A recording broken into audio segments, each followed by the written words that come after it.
सर्वांनी एकदा दोन्ही हात वर करावेत, अगदी सर्वांनी दोन्ही हात वर करावेत आणि टाळ्यांचा प्रचंड खडखडाट या ठिकाणी साहेबांसाठी करायचा आहे. दिल्लीच्या तख्ताला लई भारी शरद पवार, दिल्लीच्या तख्ताला लई भारी शरद पवार, महाराष्ट्राचा बुलंद आवाज. मला जरा गगनभेदी घोषणा येऊ देत. महाराष्ट्राचा बुलंद आवाज शरद पवार, शरद पवार. महाविकास आघाडीचा, महाविकास आघाडीचा. धन्यवाद.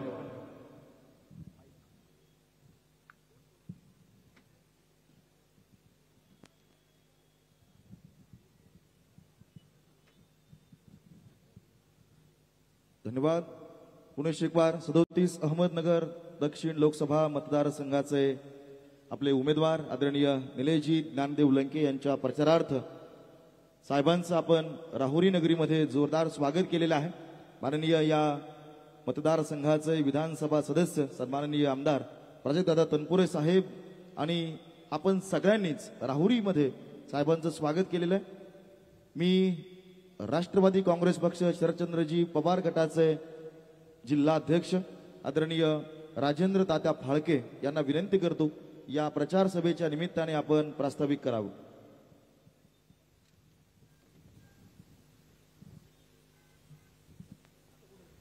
तुम्हा सर्वांचे नेते आदरणीय खासदार शरदचंद्रजी पवार साहेब, माजी खासदार आणि या जिल्ह्याचे नेते आदरणीय बापूसाहेबजी तनपुरे साहेब, माजी मंत्री आदरणीय प्राजक्तदादा तनपुरे, आमदार लहूजी कानडे, माजी आमदार दादाभाऊ कळमकर, संदीपजी वरपे, योगिताताई राजळे, मंचावरती उपस्थित असणारे महाविकास आघाडीचे सर्व मान्यवर नेते मंडळी, समोर उपस्थित असणारे राहुरी नगर पाथर्डी मतदारसंघातील आणि विशेष करून विरोधी उमेदवाराच्या बाले किल्ल्यातील तमाम मतदार बंधू आणि भगिनी, खरं तर 37 अहिल्यानगर मतदारसंघाच्या लोकसभेच्या निवडणुकीच्या निमित्तानं आज या जिल्ह्यामध्ये आपले नेते आदरणीय पवार साहेब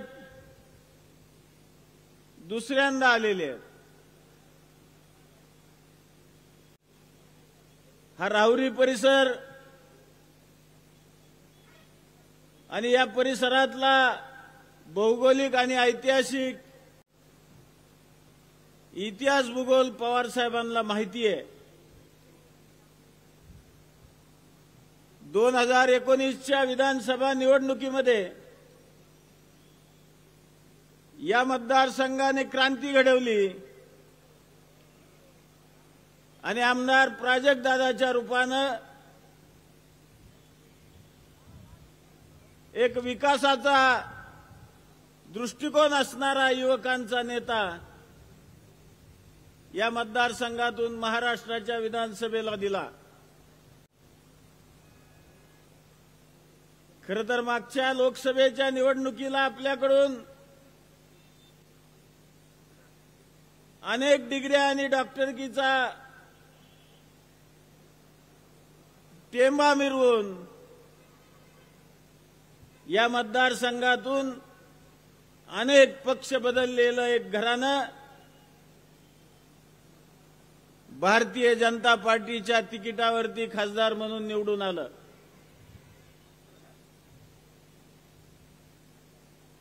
पाच वर्षाचा कार्यकाळ त्यांनी विकासाच्या गोष्टी करण्याच्या ऐवजी समोरच्या उमेदवाराच्या शिक्षणाबद्दल बोलण्याची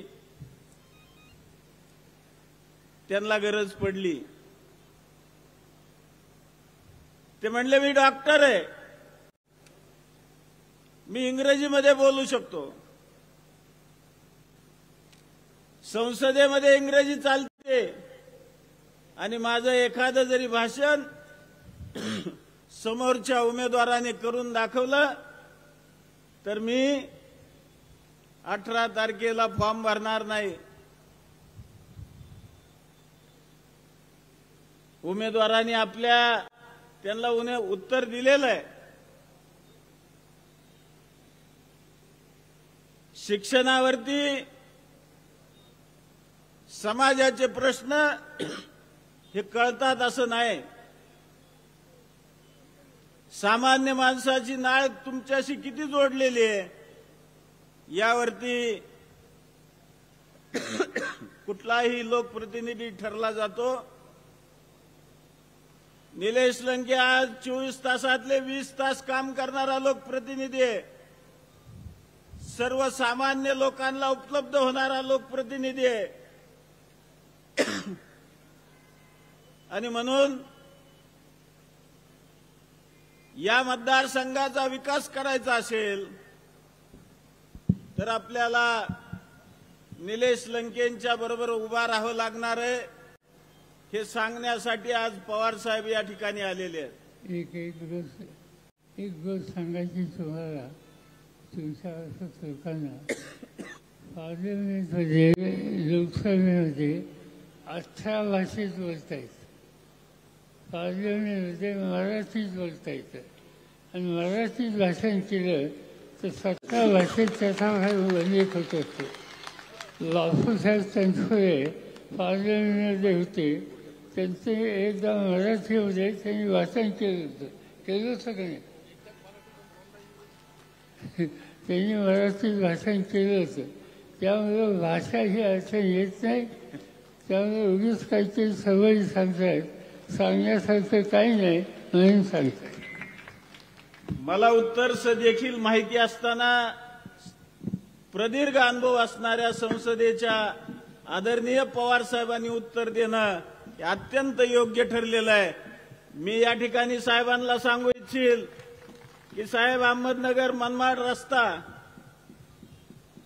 या नगर जिल्ह्यातलाच नव्हे तर या देशातला अत्यंत महत्वाचा रस्ता आहे. दक्षिणेकडून उत्तरेला जोडणारा हा रस्ता, कन्याकुमारी पासून दिल्लीला जाणारा हा रस्ता आणि तुम्हा सर्वांचं दैवत असणाऱ्या साईबाबांच्या पावनभूमीतून जाणारा हा रस्ता या विखे घराण्याला त्यांच्या 50 वर्षाच्या राजकीय कारकिर्दीमध्ये करता आलेला नाही. ही शोकांतिका या मतदारसंघाची आहे. आज पलीकडे, नगरच्या पलीकडे गेल्यानंतर सोलापूरला जाण्यासाठी अत्यंत चांगला रस्ता होतो. फक्त नगरपासून मनमाड, शिर्डी या परिसरातला रस्ता होत नाही. विकासाचा त्यांना कसलाही त्या ठिकाणी त्यांच्या पाठीशी विकास हा कधीच नाहीये.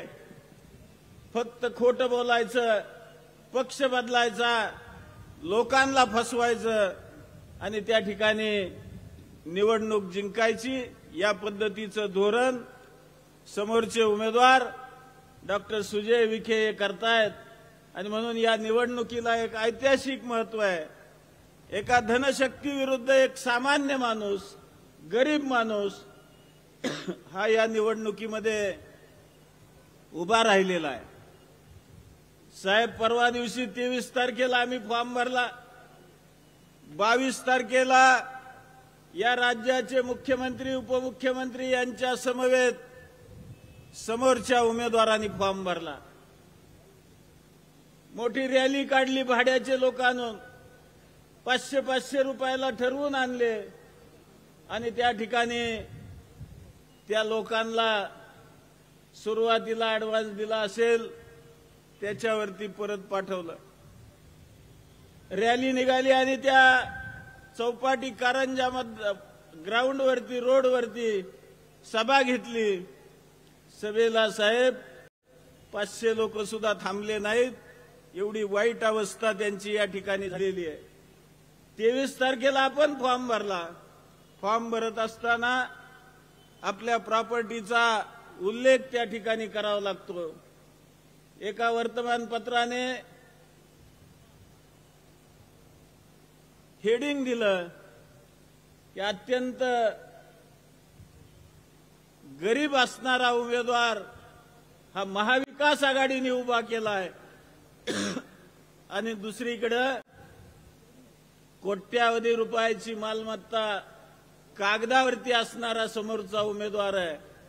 आणि म्हणून ही लढाई धनशक्ती विरुद्ध जनशक्ती या पद्धतीची या मतदारसंघामध्ये झालेली आहे. प्राजक्तदादांनी या राहुरी नगर पाथर्डी मतदारसंघाचा महाविकास आघाडीच्या सरकारच्या काळामध्ये अत्यंत शून्यपणाने अत्यंत जाणीवपूर्वक विकास केलेला आहे. ऊर्जा खातं असेल, नगर विकास खातं असेल, या सगळ्या विभागाला न्याय देण्याचं काम प्राजक्तदादांनी या मतदारसंघामध्ये केलेलं आहे.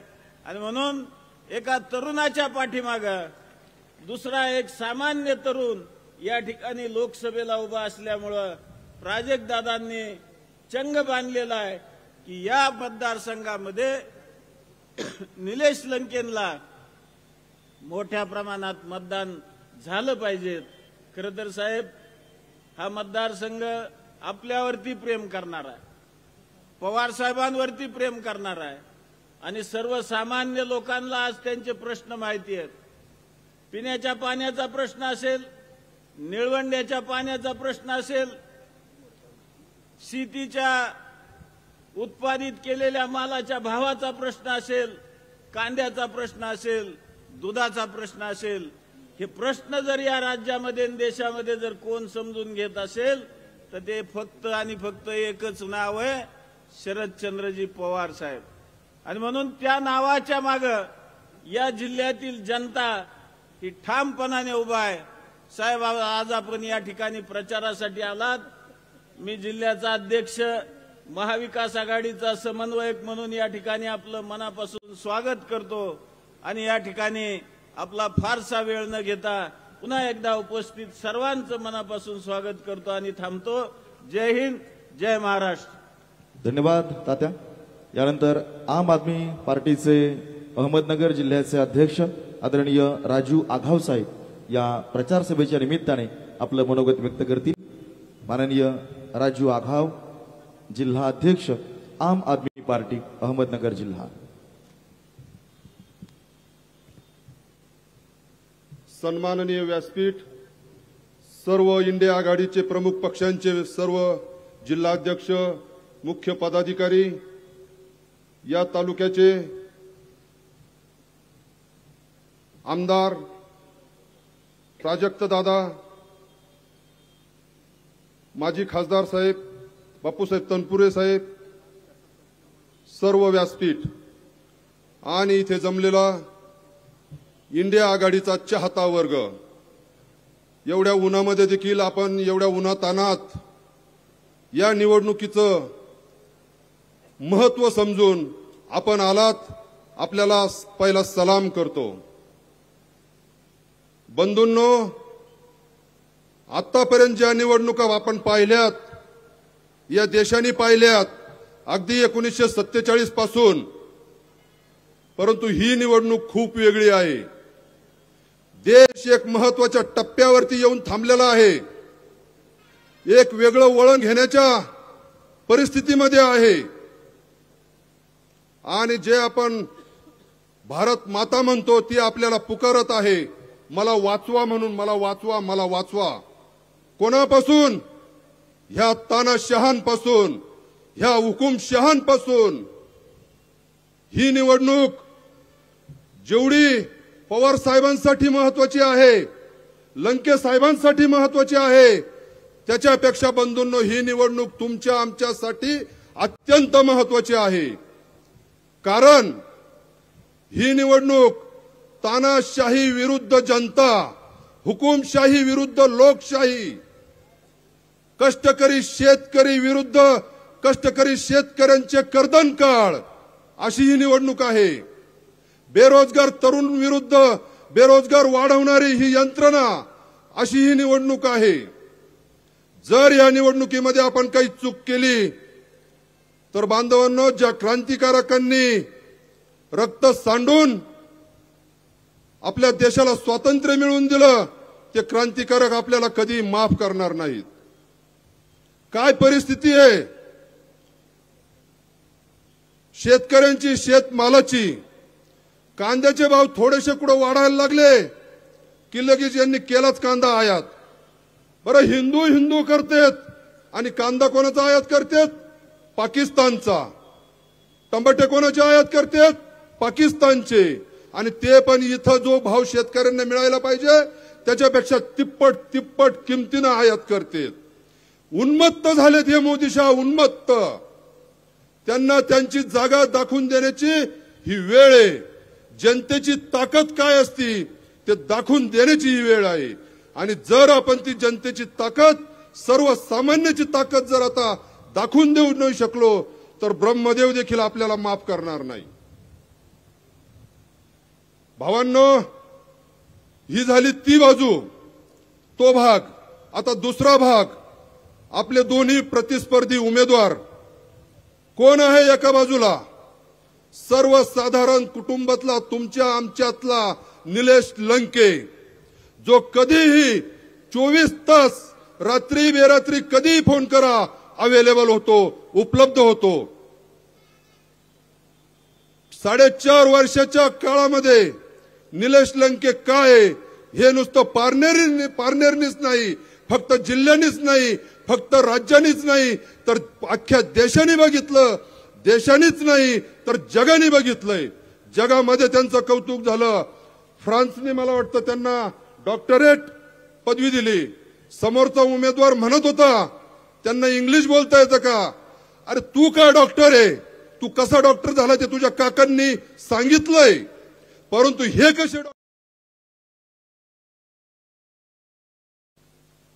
ज्या वेळेस त्या कोविड काळामध्ये भाऊ भावाचा नव्हता, भाऊ बहिणीचा, बहीण भावाची नव्हती, मुलगा आई बापाचा नव्हता, त्यावेळेस ह्या माणसाने 33-34 हजार कोविड रुग्णांना जीवदान दिलं. अहोरात्र त्यांची सेवा केली.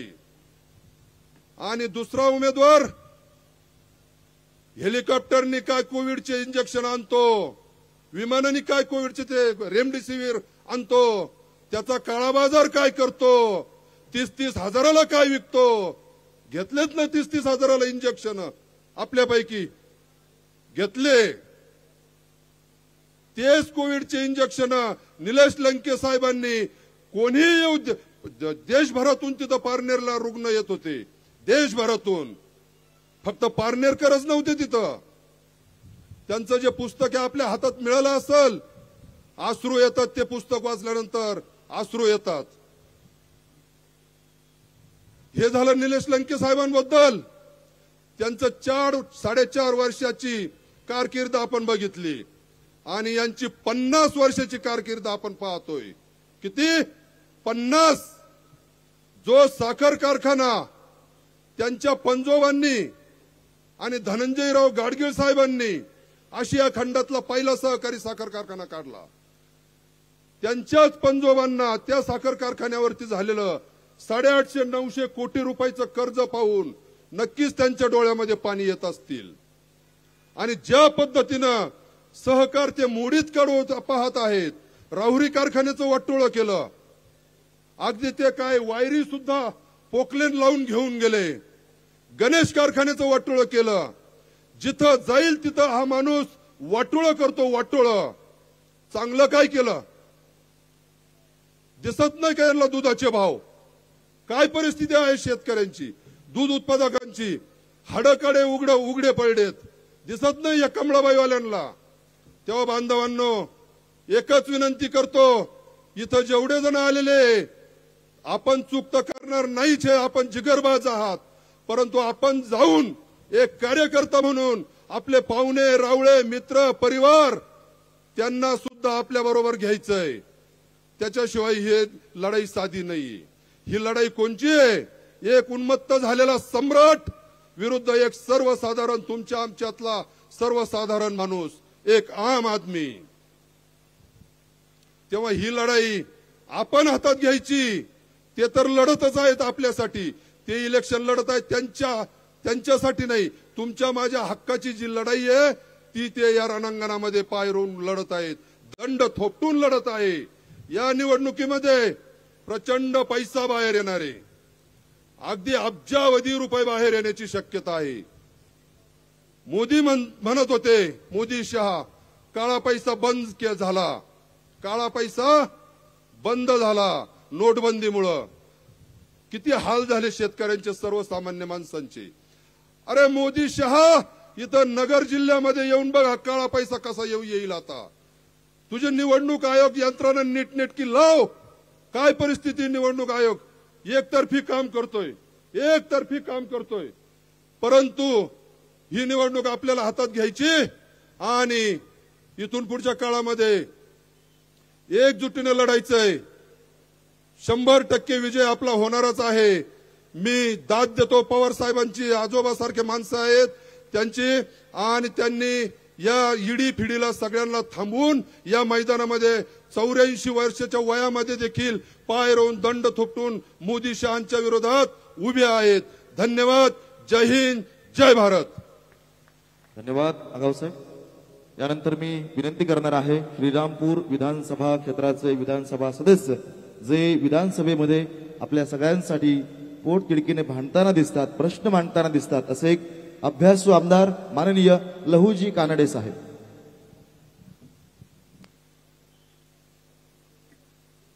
या देशाचे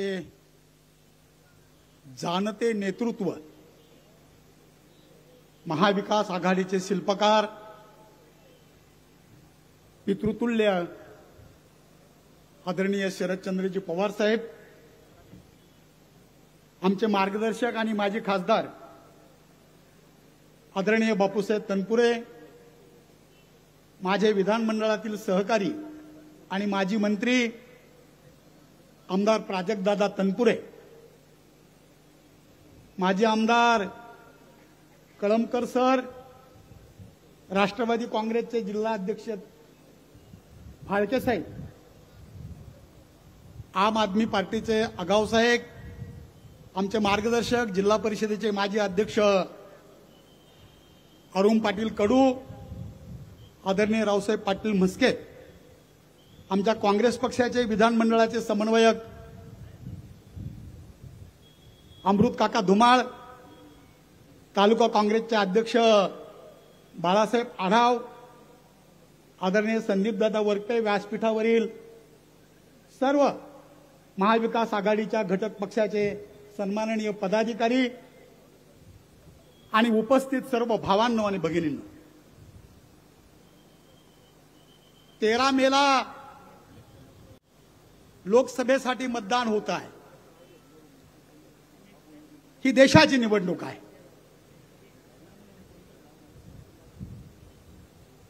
दोन 2014 साली मोदी साहेबांचा भारतीय जनता पक्ष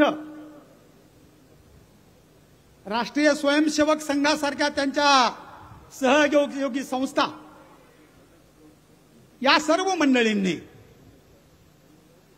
त्यांच्या भांडवलदार मित्रांना हाताशी धरून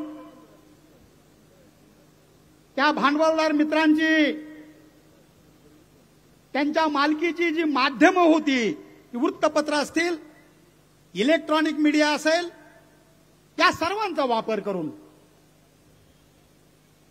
आम्हा सर्वांना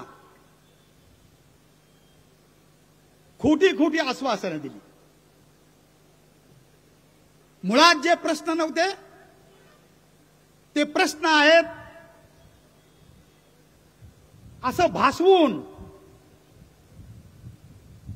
मनमोहन सिंगाच्या सरकारने केलेलं चांगलं काम बाजूला ठेवून अत्यंत दुष्टपणे अपप्रचाराची मोहीम राबवली. आपल्या सर्वांनाच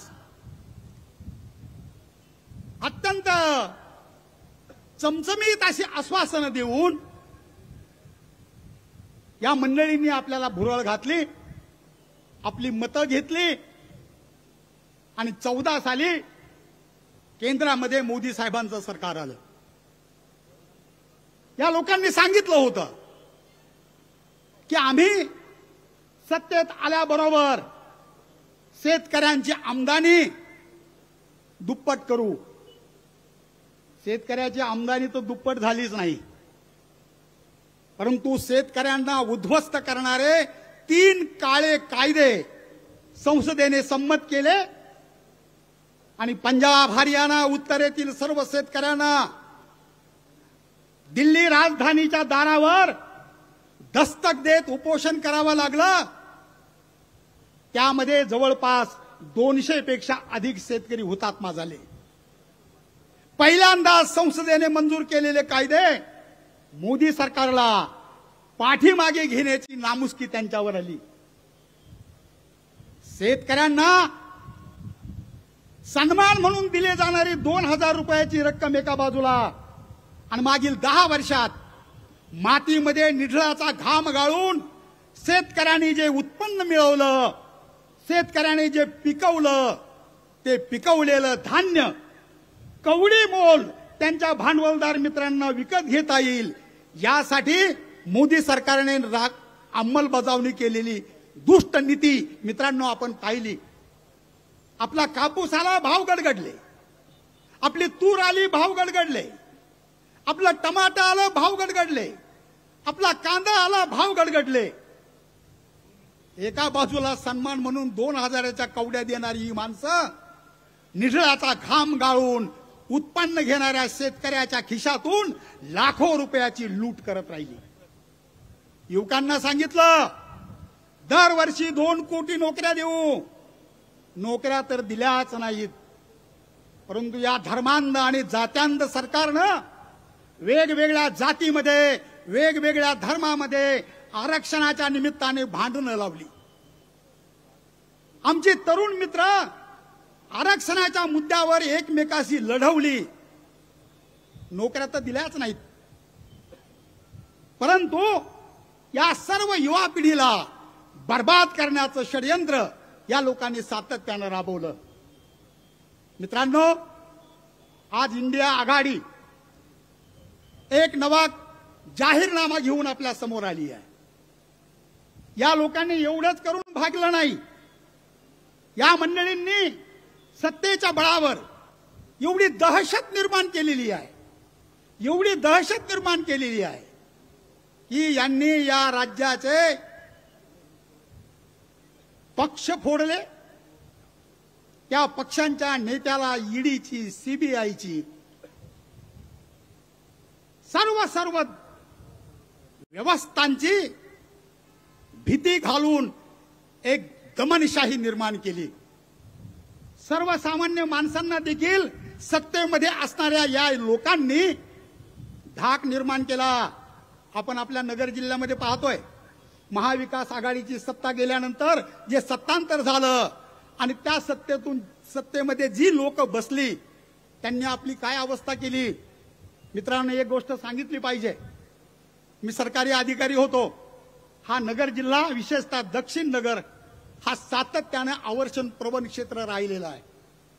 आज आमची सारी माणसं एका बाजूला प्रचार चालू असताना दुसऱ्या बाजूला पाणी पाणी करत तहानलेली आहेत. महाविकास आघाडीच्या सरकारने तरतूद केल्यामुळं जल जीवन मिशनसाठी या नगर जिल्ह्याला एकट्या 4000 कोटी रुपये मिळाले. त्याचं नीट नियोजन जर झालं असतं तर आज ही परिस्थिती निर्माण झाली नसती. हजारो टँकरने पाणी पुरवठा करण्याची वेळ आली नसती. दुर्दैवाने सत्तेत आलेल्या लोकांनी तो सारा पैसा आपल्या ठेकेदार मित्रांना दिला. साहेब, मला सांगायला लाज वाटते, या लोकांनी गावोगाव अधिकाऱ्याकडून सर्टिफिकेट घेतले की 100% नळाला पाणी येतं आहे. कामच झालेलं नाही, कामच पूर्ण नाही.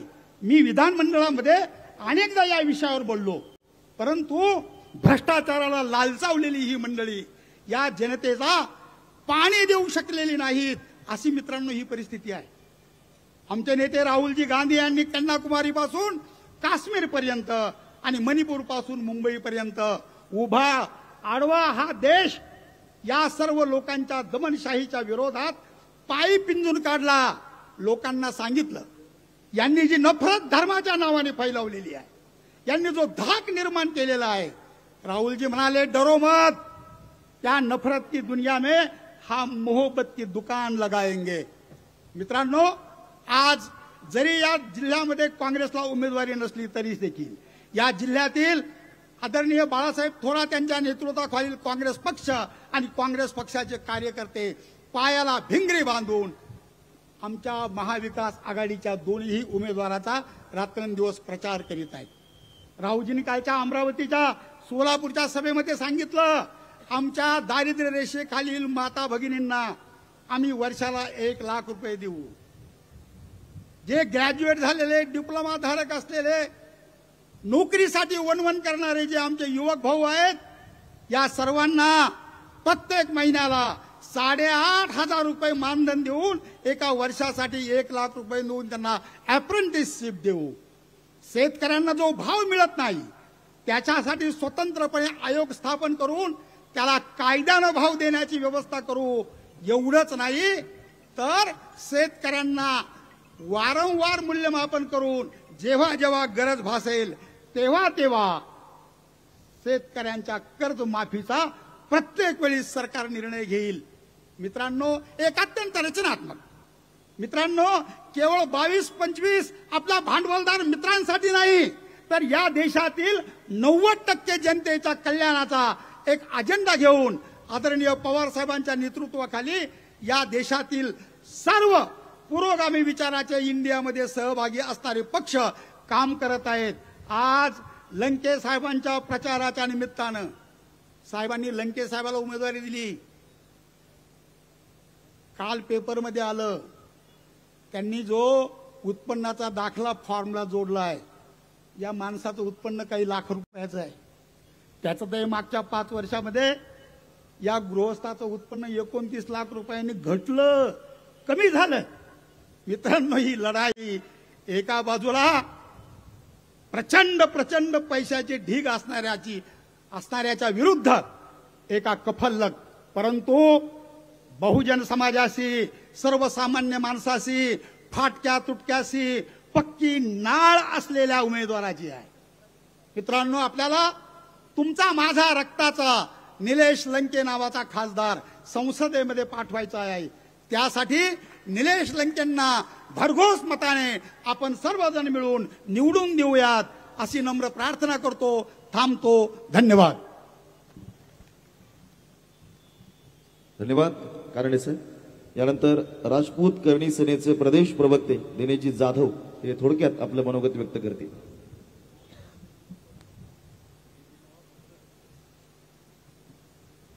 अधिपती भूपती वरदवंत कीर्तिवंत जयवंत यशवंत सामर्थ्यवंत बलवंत नीतिवंत पुण्यवंत श्रीमंत राजे हिंदू कुलसूर्य महाराणा प्रताप हिंदवी स्वराज्य संस्थापक छत्रपती शिवाजी महाराज हिंदू रक्षक छत्रपती संभाजी महाराज यांना नमन करतो, वंदन करतो, अभिवादन करतो, नतमस्तक करतो. आपल्या साऱ्यांच्या वतीनं त्रिवार मानाचा मुद्रा करतो. पुरोगामी महाराष्ट्राचे विचारवंत थोर समाजसेवक, समाज सुधारक छत्रपती शाहू महाराज, महात्मा ज्योतिबा फुले, भारताच्या राज्यघटनेचे शिल्पकार डॉक्टर बाबासाहेब आंबेडकर यांना विनम्र अभिवादन करतो. आणि आज छत्रपती शिवाजी महाराजांनंतर दिल्लीचं तख्त राखण्याचं काम करत असतील तर आमचे आदरणीय शरदचंद्र पवार साहेब यांना साष्टांग दंडवत करतो. आणि मंचावर उपस्थित असलेले शरद पवार साहेबांना वरती प्रेम करणारे कार्यकर्त्यांना देखील मी नमस्कार करतो. आणि 42 डिग्रीच्या या उन्हामध्ये निलेश लंके साहेबांना दिल्लीमध्ये खासदार करण्यासाठी पाठवण्यासाठी कंबर कसून लागलेल्या या माझ्या मायबाप जनतेना साष्टांग दंडवत करतो. मित्र, एक सामान्य कुटुंबातला माणूस आणि ज्या माणसाचं मी आताच 8 दिवसापूर्वी घरी गेलो, माझं घर तरी चांगलं आहे, एवढं सामान्य कुटुंबातल्या माणसाला या नेत्यानं आमदार केलं.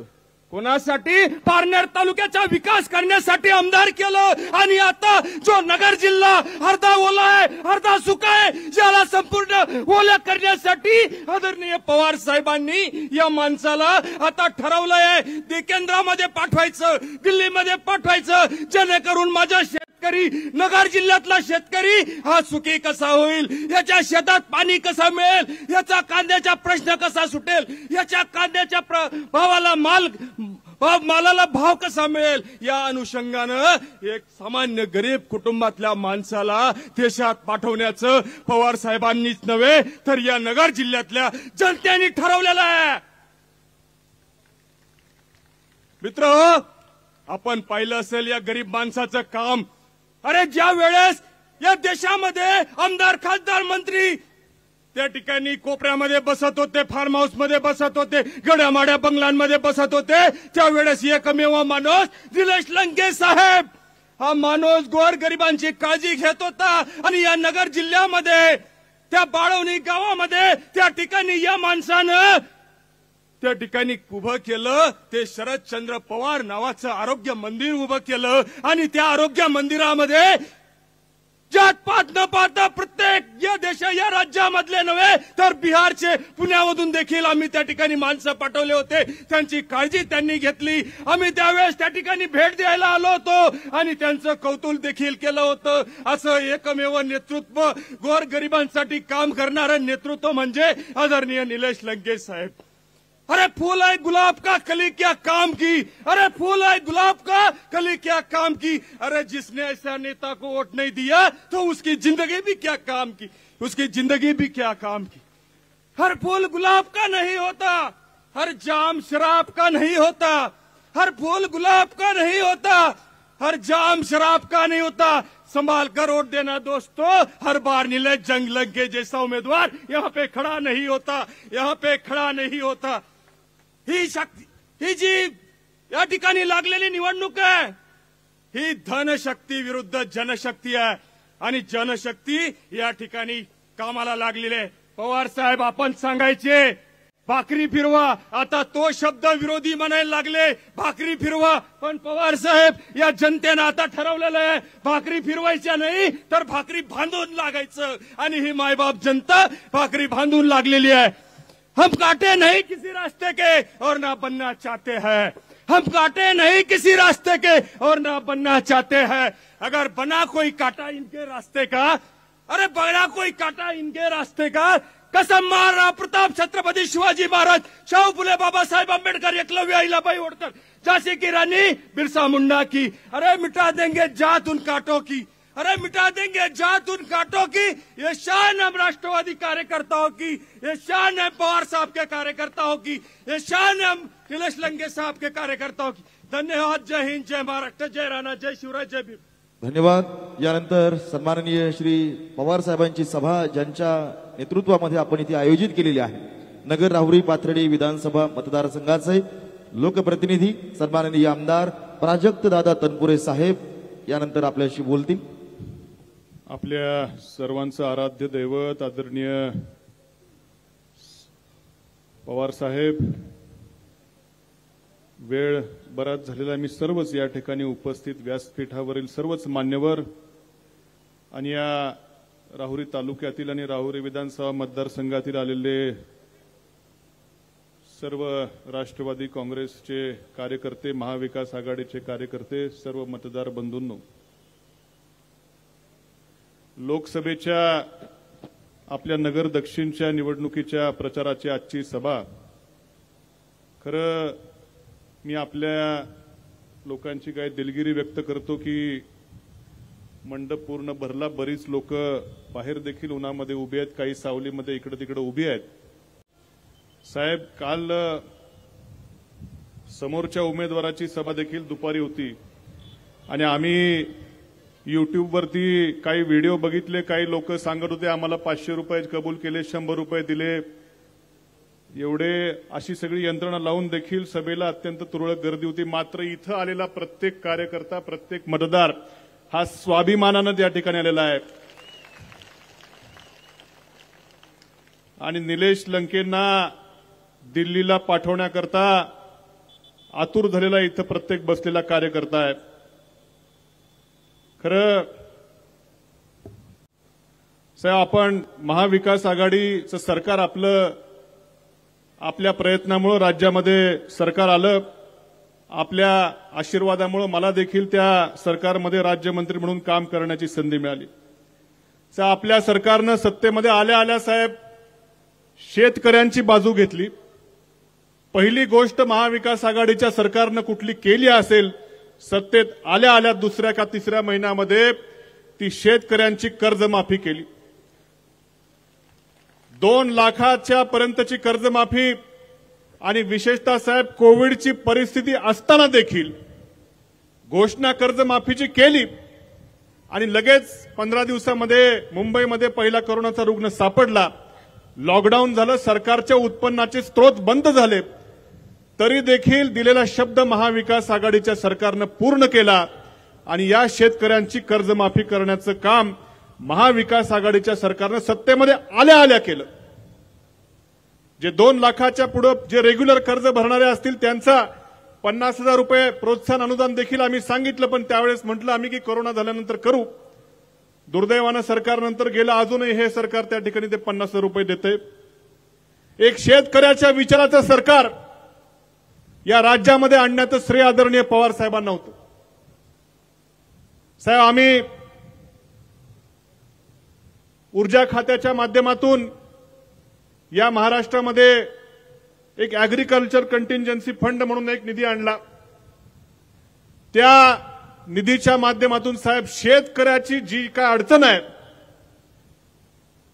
जे अगदी बारीक बारीक शेतकऱ्याच्या अडचणी असतील विजेच्या बाबतीतल्या, त्या सोडवण्याकरता, मग ते एखादा ट्रान्सफॉर्मर ओव्हरलोड झाला असेल, तो वारंवार जळत असेल, तिथं नवीन ट्रान्सफॉर्मर बसवण्याची गरज असेल, एखादा सबस्टेशन ओव्हरलोड झाला असेल, त्या सबस्टेशनची कॅपॅसिटी वाढवायची असेल किंवा नवीन सबस्टेशन करायचं असेल, अशी कित्येक कोट्यावधीची, हजारो कोटी, शेकडो कोटीची कामं या एसीएफच्या माध्यमातून आपण केली. या नगर जिल्ह्यामध्ये साहेब जवळपास 2च वर्षामध्ये 25 नवीन सबस्टेशन ते एसीएफच्या माध्यमातून, काही सबस्टेशनची कॅपॅसिटी वाढवणं असेल, हे काम महाविकास आघाडीच्या सरकारनं केलं. अक्षरशः गावागावामध्ये डिप्या बसल्या. या मतदारसंघामध्ये साहेब जवळपास 300 ट्रान्सफॉर्मर बसले असतील. पण साहेब दुर्दैव असं की जेव्हा महाविकास आघाडीचं सरकार आपलं गेलं,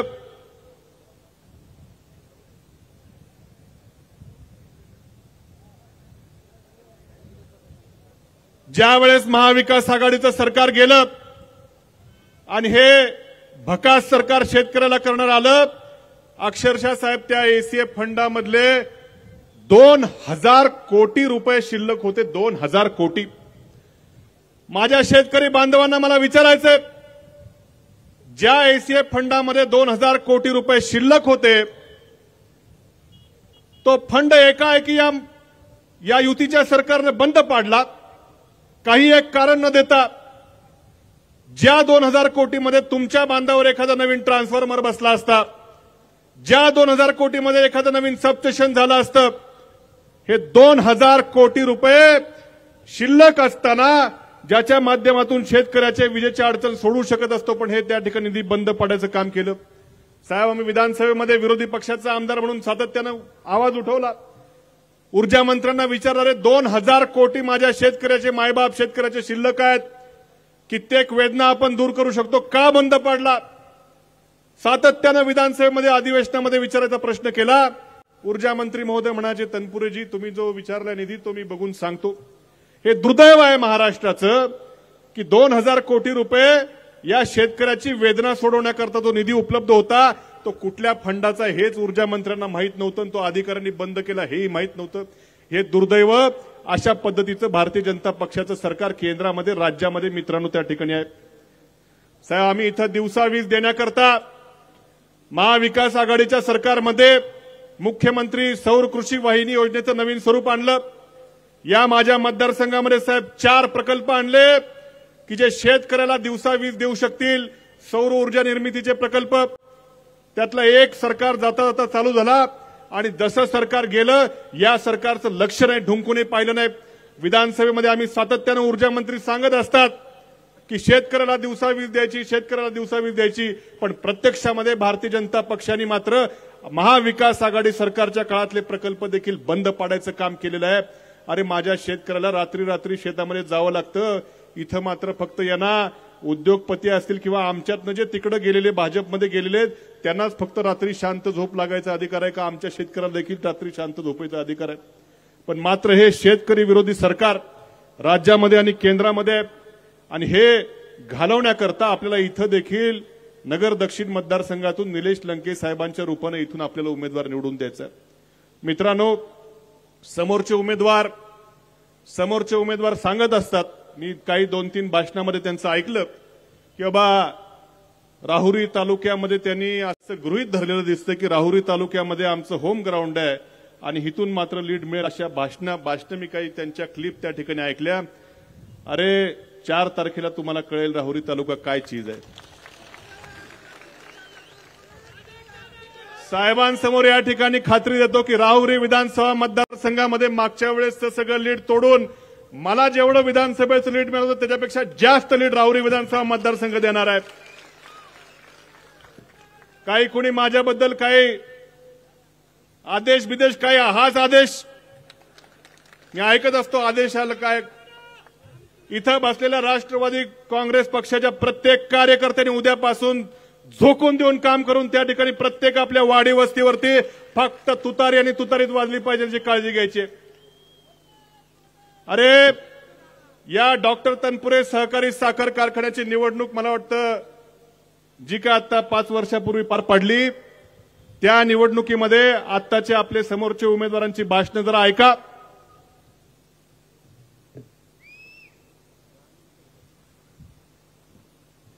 त्यांची भाषणं जरा आठवा.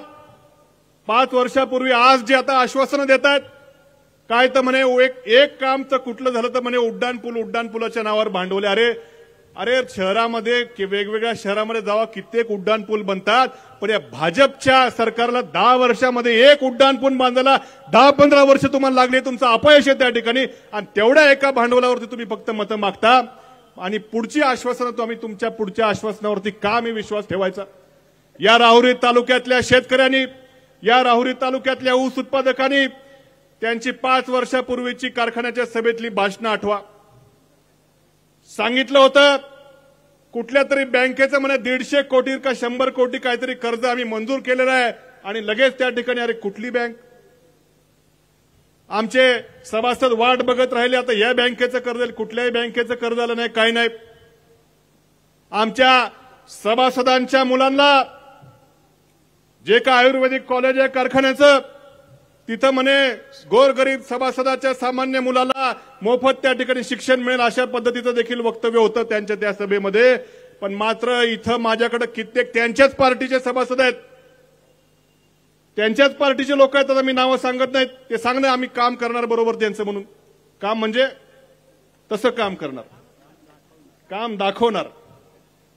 अरे सामान्य तुम्ही बघितलंच नाही, तुमच्या पार्टीच्या कार्यकर्त्याला देखील तुम्ही काय करायचं ते त्या ठिकाणी नागवून घेतलेलं आहे.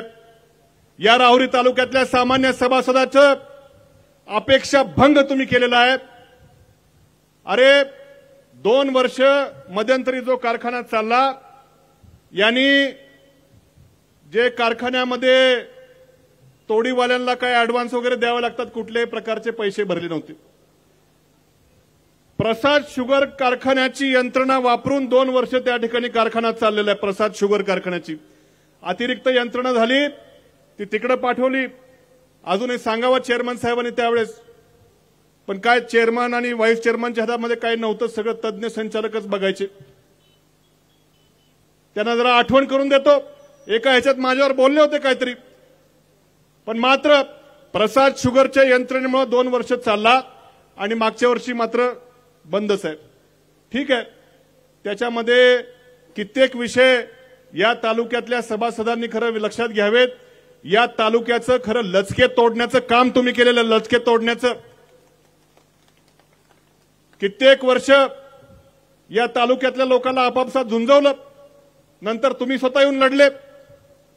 अक्षरशः मी परवा सहज तिकडे गेलो होतो, आपलं म्हटलं इंजिनिअरिंग कॉलेज होतं, जरा बघावं जाऊन काय तिथं, जरा इतकी सुन्न अवस्था आहे.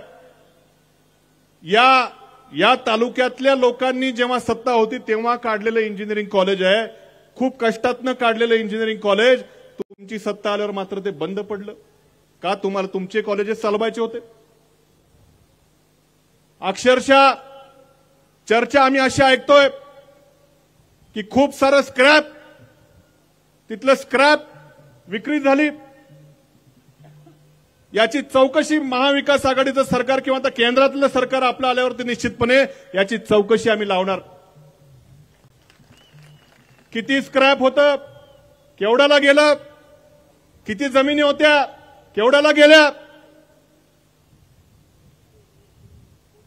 मिल होती ती स्क्रॅप मध्ये काढली, केवढ्याला गेली. मुरुम काहीतरी उचलला, त्याचा कोट्यवधीचा दंड पडला. या सगळ्या गोष्टीची चौकशी होईल. अरे ज्या विश्वासानं या राहुरी तालुक्यातल्या सभासदांनी तुम्हाला इथं काम करण्याची संधी दिली, त्या विश्वासाला तर तडे दिलेच तुम्ही, पण या तालुक्याचं लचके तोडण्याचं काम तुम्ही त्या ठिकाणी केलेलं आहे. आणि म्हणून या तालुक्यातला सुज्ञ मतदार यावेळेस तुम्हाला लोकसभेला दाखवून देणार आहे की काय नेमका राहुरी तालुका काय. एका सभेत ते बोलले, म्हणजे आम्हाला राहुरी तालुका कळायला 50 वर्ष लागला. अरे नाही, अजून कळाला तुम्हाला, 4 तारखेला कळेल. हा स्वाभिमानी तालुका आहे. गेले 10 वर्ष आपण परकीय आक्रमण या तालुक्यामध्ये होता, आपण 19ला परतावून लावलं. आणि येत्या 13 तारखेला देखील मला खात्री आहे या तालुक्याचा स्वाभिमान, हा तालुका काय कोणाची जहागिरी नाहीये, कुणी गृहीत धरू नये. 13 तारखेला मतदार निश्चितपणे या तालुक्याचा स्वाभिमान मतपेटीतून दाखवून देणार आहेत. मित्रांनो, खरं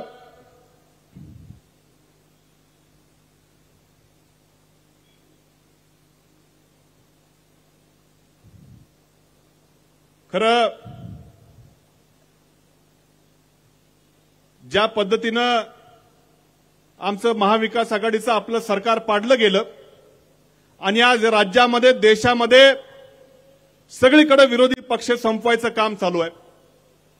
विरोधी पक्षातला आज मी आमदार आहे. आदरणीय साहेबांकडे बघून आम्हाला ऊर्जा मिळते.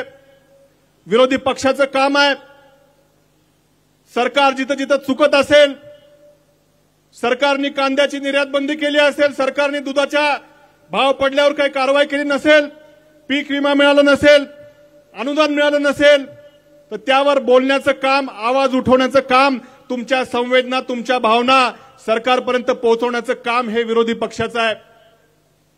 आणि आदरणीय साहेबांच्या आशीर्वादानं, साहेबांच्या मार्गदर्शनाखाली आम्ही जे शिल्लक आता इथं राहिलेलो आहोत, निश्चितपणे विरोधी पक्षाचं काम जे आहे, तुमच्या भावना, तुमच्या वेदना, तुमच्या समस्या, तुमच्या अडचणी या सरकारपर्यंत पोहोचवण्याचं काम हे विरोधी पक्ष म्हणून आम्ही प्रामाणिकपणे करतोय.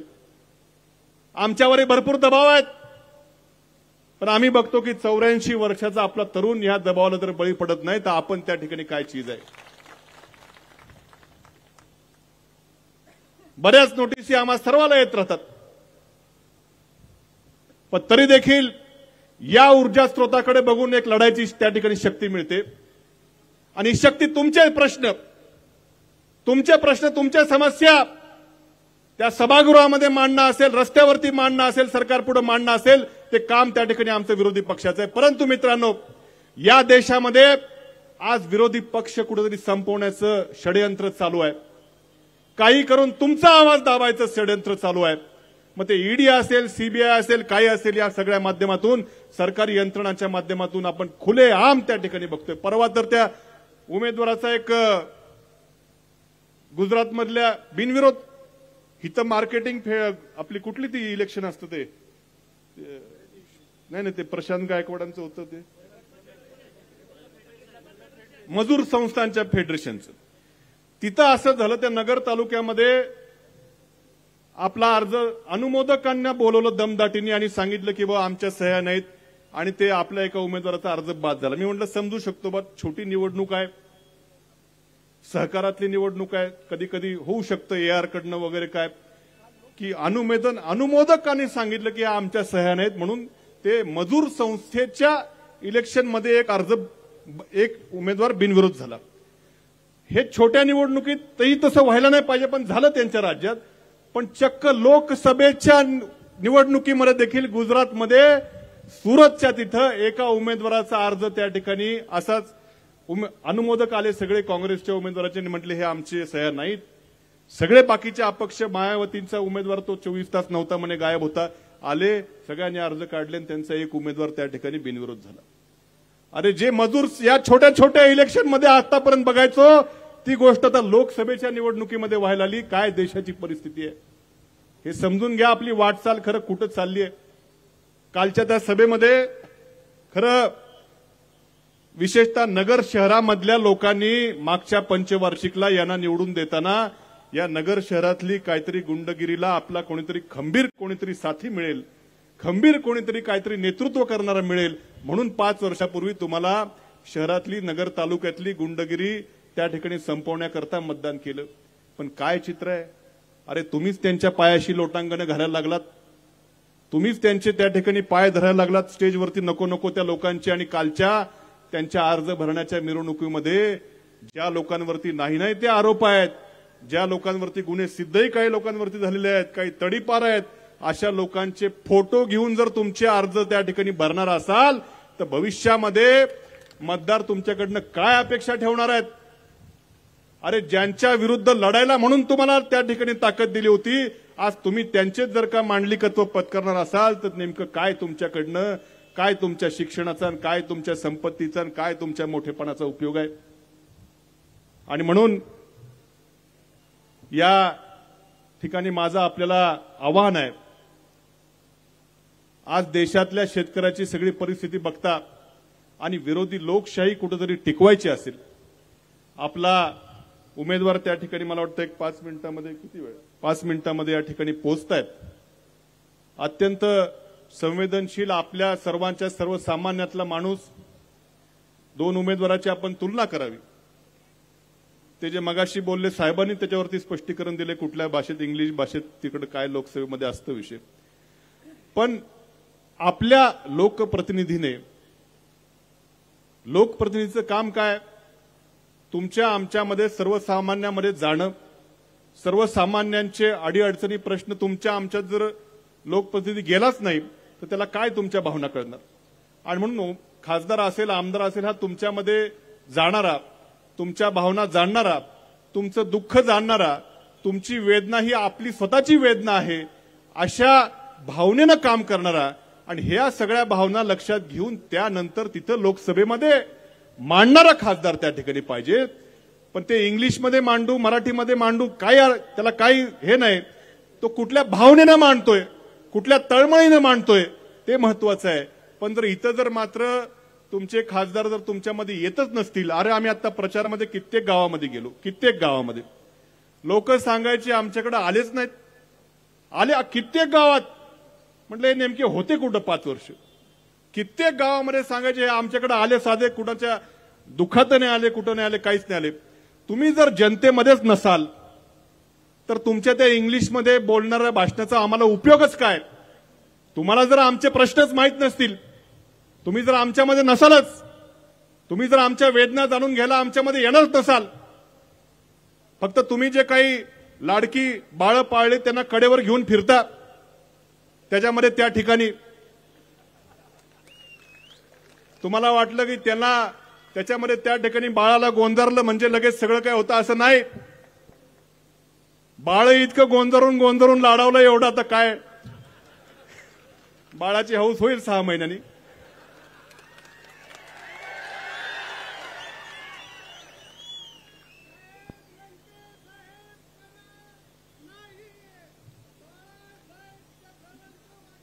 जठार साहेब तुमची मी भेट घालून देतो साहेबांची.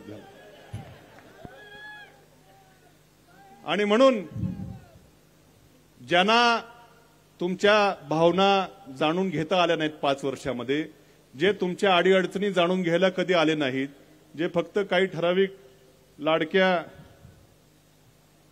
बाळांना हाताशी धरून जर तुमच्या भावना समजतील आणि तरच तुमची मतं मिळतील अशी जर काय त्यांची भावना असेल तर हा गैरसमज तुम्ही दूर करण्याचं काम तुमचं. की एक उमेदवार आपला असा आहे जो सर्वसामान्यामध्ये रात्रंदिवस असतो, जो रात्रंदिवस तुमच्या अडीअडचणी समजून घेतो, तुमच्या हाकेला उत्तर देण्याकरता कधी तत्पर असतो. हा उमेदवार तुमच्या भावना निश्चितपणे त्याला तुमची दुःख काय, तुमचे वेदना काय, तुमचा प्रश्न काय हे जाणून घेऊन तो कुठल्या का भाषेत बोले ना आम्हाला काय देणं घेणं नाही, पण आमचा भावना तिथं मांडणारा खासदार निलेश लंकेंच्या रूपाने आपल्याला त्या ठिकाणी पाठवायचा आहे. ते काय कोणाला कडेवर बिडेवर घेणार नाहीत. आणि म्हणून येणाऱ्या 13 तारखेला मला इथं चिठ्ठी आली की दुधाच्या धंद्यावर बोललं पाहिजे.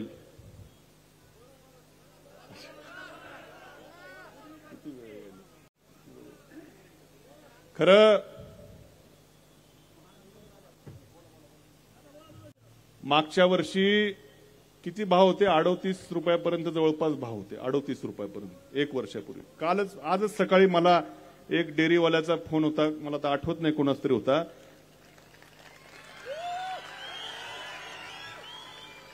आपले उमेदवार, आपले खासदार या ठिकाणी आलेले आहेत. तुमच्या डोळ्याला तुमच्या डोळ्याला तुम्हीच परखा परखा परखा. लोकनेता मिळायचा नाही निलेश लंके साहेबासारखा. लोकनेता मिळायचा नाही.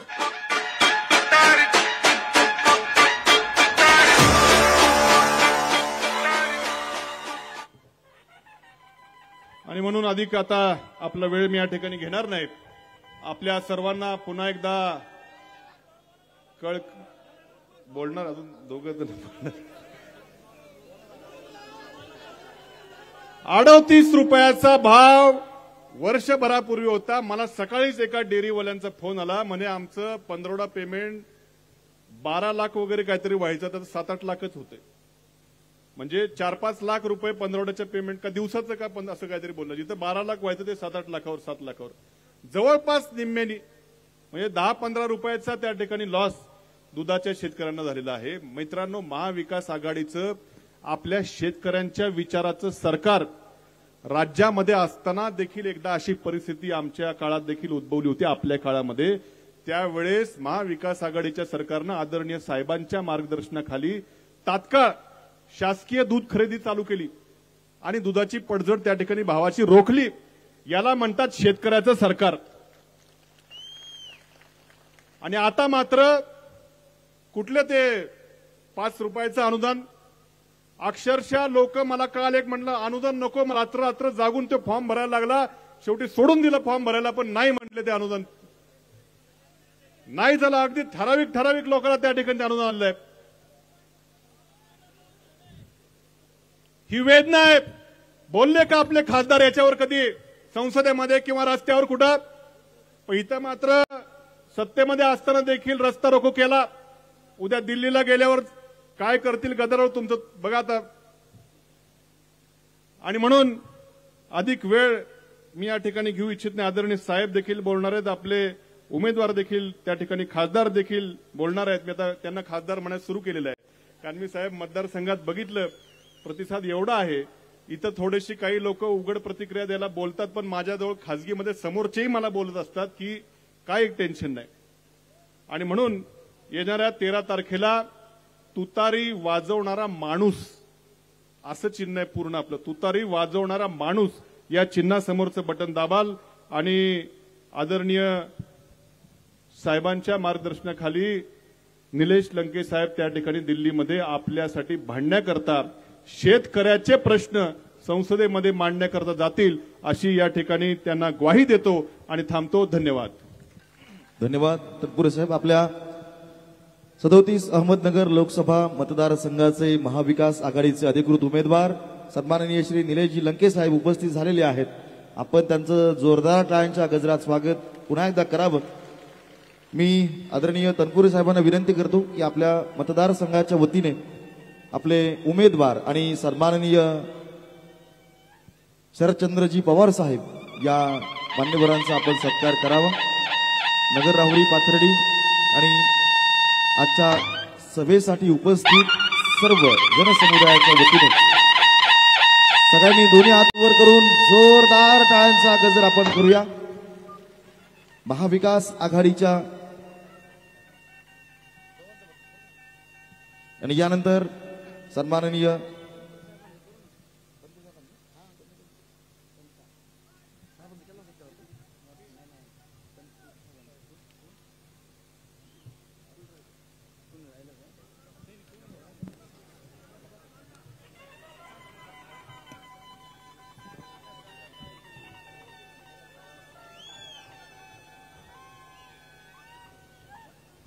वाजवा एकदा जोरात.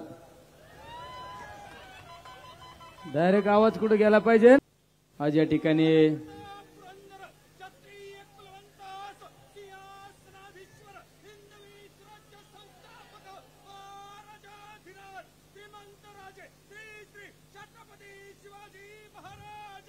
जय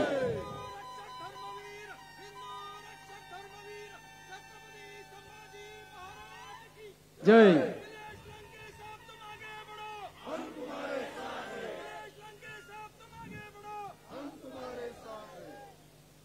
नगर दक्षिण उर्फ अहिल्यानगर दक्षिण लोकसभा मतदारसंघाच्या निवडणुकीच्या प्रचारार्थ मी तुमचे सर्वांचे आशीर्वाद घेण्यासाठी या ठिकाणी आलेलो आहे आणि तुम्हाला संबोधित करण्यासाठी आपले सर्वांचे नेते, आपलं सर्वांचं दैवत, खऱ्या अर्थाने शेतकऱ्यांची कळवळ असणारा देशातील एकमेव नेता म्हणून ज्या नेत्याकडे पाहिलं जातं असे आदरणीय पवारसाहेब, व्यासपीठावरील सर्व मान्यवर मला आता माफ करतील कारण मला उशीर झाला थोडा, त्याबद्दल मी सर्वांची दिलगिरी व्यक्त करतो. सर्वच व्यासपीठावरील मान्यवर आणि समोर बसलेले माझे सर्व तरुण सहकारी, माझी ज्येष्ठ मंडळी, तुमच्या आज या ठिकाणी आशीर्वाद यासाठी घेण्यासाठी मी आलेलो आहे. अरे या मतदारसंघातील गेले कित्येक वर्षापासून प्रलंबित प्रश्न सोडवण्यासाठी मला तुमच्या आशीर्वादाची गरज आहे. या मतदारसंघातील अनेक गोरगरिबांचे अश्रू पुसण्यासाठी मला तुमच्या आशीर्वादाची या ठिकाणी गरज आहे. कारण लोकसभेची निवडणूक ही सर्वात महत्त्वाची निवडणूक आहे, ती म्हणजे देशाचं भवितव्य घडवणारी निवडणूक आहे. कारण आज देशामध्ये लोकशाही जिवंत राहते का नाही हा प्रश्न आपल्या सर्वांसमोर आज या ठिकाणी उपस्थित आहे. डॉक्टर बाबासाहेब आंबेडकरांनी लिहिलेली घटना, संविधानच राहतं का नाही ही प्रश्न आपल्या सर्वांसमोर उपस्थित आहे. त्यामुळे आज ही निवडणूक सर्वात महत्त्वाची निवडणूक म्हणून या लोकसभेच्या निवडणुकीकडे आज आपण या ठिकाणी पाहत आहे. बऱ्याच वेळा आपण ग्रामपंचायतच्या निवडणुकीला महत्त्व देतो, त्यानंतर पंचायत समिती, जिल्हा परिषद आणि विधानसभा. आपल्याला वाटतं जाऊ द्या देशाची निवडणूक आहे, लोकसभेची निवडणूक आहे, जाऊ द्या काय करायचं आपल्याला देशाच्या निवडणुकीचं. पण खऱ्या अर्थाने तुमच्या आमच्या सर्वांच्या भविष्यासाठी जी निवडणूक महत्त्वाची असेल ती म्हणजे लोकसभेची निवडणूक, ती म्हणजे देशाचे भवितव्य घडवणारी निवडणूक. आज शेतकऱ्यांच्या हिताचे कायदे करायचे म्हणलं तर आपल्याला केंद्रीय सत्तेमुळेच काही कायदे होत असतात. केंद्राची सत्ता महत्त्वाची असते. आपला भारत देश एक काळ आपण कृषी प्रधान देश म्हणून त्या भारत देशाकडे आपण पाहत होतो. त्या भारत देशातला जर कोणाला कृषी मंत्री विचारलं तर सांगता येणार नाही. आदरणीय पवार साहेबांनी कृषी मंत्री असताना जे काही शेतकऱ्यांच्या हिताचे निर्णय घेतले ते आजपर्यंत अद्यापपर्यंत कुणी असे निर्णय घेतलेले नाही. म्हणजे खऱ्या अर्थाने प्रत्येक शेतकऱ्याला आधार देण्याचं काम केलं असेल ते म्हणजे आदरणीय पवार साहेबांनी. त्यामुळे ही निवडणूक सर्वात महत्त्वाची निवडणूक आहे. एका बाजूला आपण म्हणतो की भारत हा कृषी प्रधान देश आहे आणि दुसऱ्या बाजूला आपण जर पाहिलं तर सगळ्यात जास्त शेतकऱ्यांच्या आत्महत्या भारतामध्ये आणि त्यातली सगळ्यात जास्त प्रमाण जे असेल ते म्हणजे महाराष्ट्रात. सरकार म्हणतं शेतकऱ्यांच्या आत्महत्या थांबल्या पाहिजे. जर शेतकऱ्यांच्या आत्महत्या थांबल्या पाहिजे तर शेतीमालाला बाजारभाव मिळाला पाहिजे.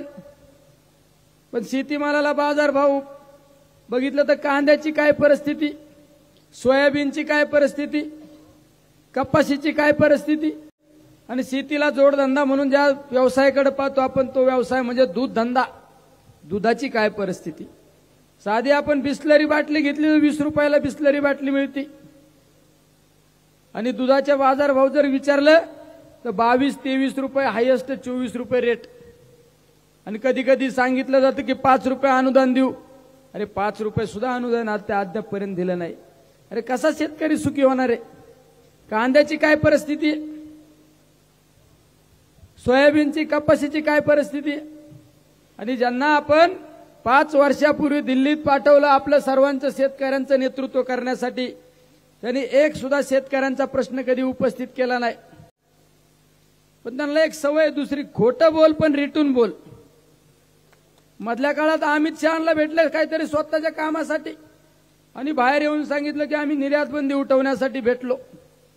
2 दिवसांनी सांगितलं की निर्यात बंदी उठली, पेपरला छापून आणलं, मीडियासमोर छापून आणलं आणि इतके भावनिक झाले. दुसऱ्या दिवशी डायरेक्ट नगर मार्केट कमिटीत सत्कार, आणि त्या मार्केट कमिटीत सत्कार घेत असताना सांगितलं जर ही कांद्याची निर्यात बंदी उठली नसती तर मी मतच मागायला आलो नसतो.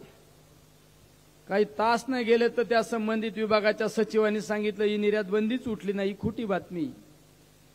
अरे म्हणजे किती खोटं बोलायचं पण रिटून बोलायचं. राऊरी भागात आल्यावर सांगायचं निळवंड्याचं पाणी जर आणलं नाही मी तर मतच मागायला येणार नाही. तिकडे नगर भागात गेलं का सांगायचं साकळाईचं पाणी जर आणलं नाही तर मी फॉर्मच भरणार नाही. शेवगावला गेल्यावर सांगायचं ताजनापूरचं पाणी आणलं नाही तर मी फॉर्मच भरणार नाही. फक्त खोटं बोलायचं आणि काम शून्य. आणि सांगितलं जातं की 50-60 वर्षापासून या जिल्ह्यावर आमचं नेतृत्व आहे. कोण सांगतो? तेच सांगतात ना. माझा एक तुमच्या सर्वांच्या वतीने प्रश्न आहे, मग 50-60 वर्षात एखादा तरी असा प्रोजेक्ट आणला का त्या प्रोजेक्टमुळे कमीत कमी 10-20 हजार लोकांना फायदा होईल? त्या प्रोजेक्टमुळे, त्या एखाद्या चांगल्या प्रोजेक्टमुळे कमीत कमी 25 वर्ष तुमचं नाव घेतलं जाईल असा एखादा तरी प्रोजेक्ट आणला का? साधं शासकीय मेडिकल कॉलेज आणता नाही आलं, शासकीय शिक्षण संस्था उभ्या नाही करता आल्या, कुठले चांगले प्रोजेक्ट आणता नाही आले. त्यापेक्षा तर जाऊ द्या, तुम्ही ज्या घरात तुमच्या घराकडे जाणारा नगर मनमाड रस्ता सुद्धा करता आला नाही. आणि काय विकासाच्या गप्पा मारता? त्या रस्त्यावर कमीत कमी 500 लोक मृत्युमुखी पडलेत, 1000-2000 लोक अपंगत्व आले. अरे तो रस्ता करताना नाही आला, तुम्ही काय विकासाच्या गप्पा मारता? आणि माझ्यावर टीका केली जाते की निलेश लंकेंची 13 तारखेनंतर गुंडगिरी दहशत मोडून काढू. तुम्ही तर पाहिलं, मी आता फॉर्म भरला, विवरणपत्र बघितलं ना. माझ्यावर किती गुन्हे दाखले? एक दाखले. कशाचा गुन्हा दाखल देऊ? शेतकऱ्यांच्या कांद्याचे भाव ज्यावेळेस ढासळले त्यावेळेस मी आंदोलन केलं, शेतकऱ्यांसाठी आंदोलन केलं, तो गुन्हा दाखल म्हणून मी गुंड का? मी गुंड? आणि संदर्भ दिला जातो की सुपा एमआयडीसीचा. अरे जी एमआयडीसी आदरणीय पवार साहेबांनी एमआयडीसीचा शुभारंभ केला. मी 2010ला माझ्या अंग्या गावात सरपंच झालो. मी काळाचे पावलं ओळखले. म्हणलं जरी उद्योजक लोकांना संरक्षण दिलं, स्थानिक कामगारांना न्याय मिळवून दिला, तर ही एमआयडीसी एकदम सगळ्यात मोठी एमआयडीसी असेल आणि हा परिसर एकदम डेव्हलप असेल. अरे आम्ही त्या ठिकाणी उद्दिष्ट ठेवलं, उद्योजक लोकांना संरक्षण दिलं, स्थानिक कामगारांना न्याय मिळवून दिला. त्याचा परिणाम असा झाला आज सुपा एमआयडीसी रांजणगाव चाकणपेक्षा सगळ्यात मोठी एमआयडीसी आज पाहायला मिळती ना. जर आम्ही गुंडगिरी केली असती, दहशत केली असती तर वाढली असती एमआयडीसी, वाढली असती. फक्त आरोप करायचे, चुकीचं काहीतरी सांगायचं. अरे तुम्ही काय औद्योगिकरणासाठी केलं? आदरणीय पवार साहेबांनी महाराष्ट्रात ज्या ज्या ठिकाणी औद्योगिकरण झालं, एमआयडीसी आली, त्याचं सर्व श्रेय जातं ते आदरणीय पवार साहेबांना जाते. अरे साधा प्रवरा नगर सहकारी साखर कारखाना आशिया खंडातला पहिला कारखाना सांगितलं जातं ना. आशिया खंडातला पहिला सहकारी साखर कारखाना म्हणून प्रवरा सहकारी साखर कारखान्याचं नाव घेतलं जातं. त्या कारखान्याची आर्थिक परिस्थिती पहा, 850 कोटी कर्ज. काय 850 कोटी रुपये कर्ज. जिथं चांगल्या संस्था चालल्या ना तिथं बोटं घालायच्या आणि त्या संस्था बंद करायचा यांना छंदची. गणेश सहकारी साखर कारखान्यात लक्ष घातलं, ताब्यात घेतला आणि तो बंद पाडला. रावरी सहकारी साखर कारखान्याचं काय केलं? अरे चांगला चालला होता ना, चांगला चालला होता ना, त्यांच्या पद्धतीने करून द्या. तिथं लक्ष घातलं, तो रावरी सहकारी साखर कारखान्याचं काय केलं? तो बंद पाडला. अरे नुसता बंद तर नाही पाडला, त्याची काय दुरावस्था केली माहिती ना. मुळा प्रवरा संस्था बंद पाडली. मुळा सहकारी संस्था प्रवरा संस्था बंद नुसती पाडली नाही, 2200 कोटी रुपये शासनाचे पैसे सुद्धा थकवले. आणि त्या संस्थेचे चेअरमन कोण? म्हणजे तुम्ही विकासाच्या गप्पा मारता, मग तुम्ही काय केलं हे सांगा ना. राहुरी सहकारी साखर कारखान्याच्या वतीने ज्या संस्था चालू होत्या, शैक्षणिक संस्था, त्याचं काय केलं? त्या शैक्षणिक संस्थांचं काय केलं सांगा ना. शिवाजी शिक्षण प्रसारक संस्थेच्या माध्यमातून ज्या शिक्षण संस्था चालू होत्या, मेडिकल कॉलेज चालू होतं, त्याची काय परिस्थिती? कुठल्या सभासदाच्या मुलाला ऍडमिशन दिलं का? इंजिनिअरिंग बंद पाडलं. म्हणजे यांनी संस्था उभ्या करण्यापेक्षा संस्था संपवण्याचा घाट घातलेला आहे. म्हणून माझी सर्वांना विनंती आहे, अभिनय तो कभी नाही. हा, माझी जी ओळख निर्माण मी केली ती कुठल्या माध्यमातून निर्माण केली? कामाच्या माध्यमातून निर्माण ओळख केली. आम्ही ओळख जी निर्माण केली कामाच्या माध्यमातून, 24 तास 365 दिवस लोकांची सेवा करण्याचं काम हा तुमचा निलेश लंके, हा तुमचा भाऊ करतो. ज्यावेळेस कोविड सारखी महामारी आली, या भागातील सुद्धा कित्येक पेशंट होते. कोविड सारखी महामारी आली त्यावेळेस मी माझ्या जीवाची पर्वा नाही केला, कुठला विचार नाही केला. माझ्या समोर एकच ध्येय होतं, माझा माणूस ना माणूस वाचला पाहिजे, माझा प्रत्येक घर ना घर वाचलं पाहिजे. या भूमिकेतून मी त्या ठिकाणी काम केलं. 30,000 लोकांना आपण त्या ठिकाणी रुग्णसेवा दिली, 30,000 लोकांना जीवनदान दिलं. त्यावेळेस आदरणीय पवार साहेबांनी सुद्धा मला किती वेळा सांगितलं, अरे तू तुझ्या जीवाची काळजी घे, तू सुरक्षित राहिला तर लोकांची सेवा करू शकतो. मी साहेबांना सांगितलं, साहेब माझ्या शेवटच्या श्वासापर्यंत मी माझ्या लोकांच्या सुरक्षिततेसाठी मी झटणार आहे. माझ्या लोकांसाठी मी त्या ठिकाणी माझा प्राण गेला तरी चालेल, पण माझे लोक सुरक्षित राहिले पाहिजे. आज यांनी काय केलं?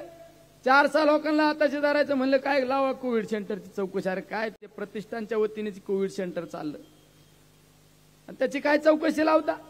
400 लोकांना बरोबर घ्यायचं आणि सांगायचं इकडं चुकीच्या पद्धतीने त्रास द्या, तिकडे चुकीच्या पद्धतीने त्रास द्या. अरे विकासावर बोला.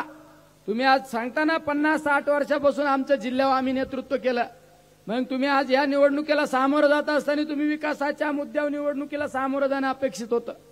तुम्ही सांगायला पाहिजे होतं की आम्ही 50 वर्षामध्ये हा बदल घडवला, आम्ही 5 वर्षात हा बदल घडवला, हे तुम्ही सांगायला पाहिजे. मी एक दिवस खाजगीत पवार साहेबांशी चर्चा करीत असताना सांगितलं, साहेब तुम्ही एवढा गाडीने प्रवास करता, एवढं ट्रॅव्हलिंग करता, तुम्ही हेलिकॉप्टर वापरीत जा, हेलिकॉप्टरने प्रवास करीत जा. साहेबांनी मला सांगितलं, साहेब मला म्हणले मी कित्येक वर्ष झालं राजकारणात आहे, मी या समाजामध्ये राजकारणात आल्यापासून मी काही बदल घडवले आणि काही बदल घडवणे अपेक्षित आहे. मग मी ज्या वेळेस रस्त्याने प्रवास करतो, एखाद्या गावात थांबल्यानंतर मला म्हणले तुझं लक्ष ठेव, मी एखाद्या गावात थांबल्यानंतर शेतकऱ्यांना विचारतो पाणी आहे का, काय पीक आहे, काय परिस्थिती तुमची, ह्या विचार करतो मी. आणि ज्यावेळेस रस्त्याने जाताना पाहतो पिकाची परिस्थिती काय, त्या ठिकाणची परिस्थिती काय, हे सगळं पाहतो. काय आपण काय बदल घडवले आज पाहायला मिळतात. यानंतर काय बदल घडवणं अपेक्षित, 100 वर्षाचा विचार करणारा हा पर्वत आपल्या बरोबर असल्यानंतर ह्या शक्तीला म्हणजे 50-100 वर्षाचा विचार करणारं नेतृत्व आहे. त्या पद्धतीने तुम्ही निवडणुकीला सामोरं जात असताना विकासाच्या मुद्द्यावर सामोरं जाणं अपेक्षित होतं. विकासाचा कुठला मुद्दा नाही. आरोप काय केला जातो माझ्या समोरच्या उमेदवाराला इंग्रजी येत नाही. अरे तुम्हाला इंग्रजी बोलणारा खासदार पाहिजे का काम करणारा? रिझल्ट देनेवाला चाहिए ना, काम करणारा पाहिजे. तुम्हाला पण शब्द देतो, आपण शेतकऱ्याचा पुत्र आहे, एकदा तुम्ही मला संधी द्यावं. नाही शेतकऱ्यांच्या प्रश्नासाठी संसद बंद पाडली ना, ते नाव बदलून ठेवीन. आपण पण हटके.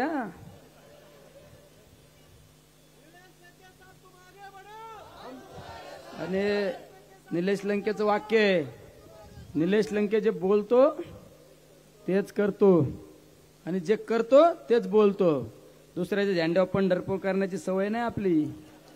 आमच्या प्राजक्त दादाने काम मंजूर केले आणि नारळ फोडायला दुसरेच भुरटे.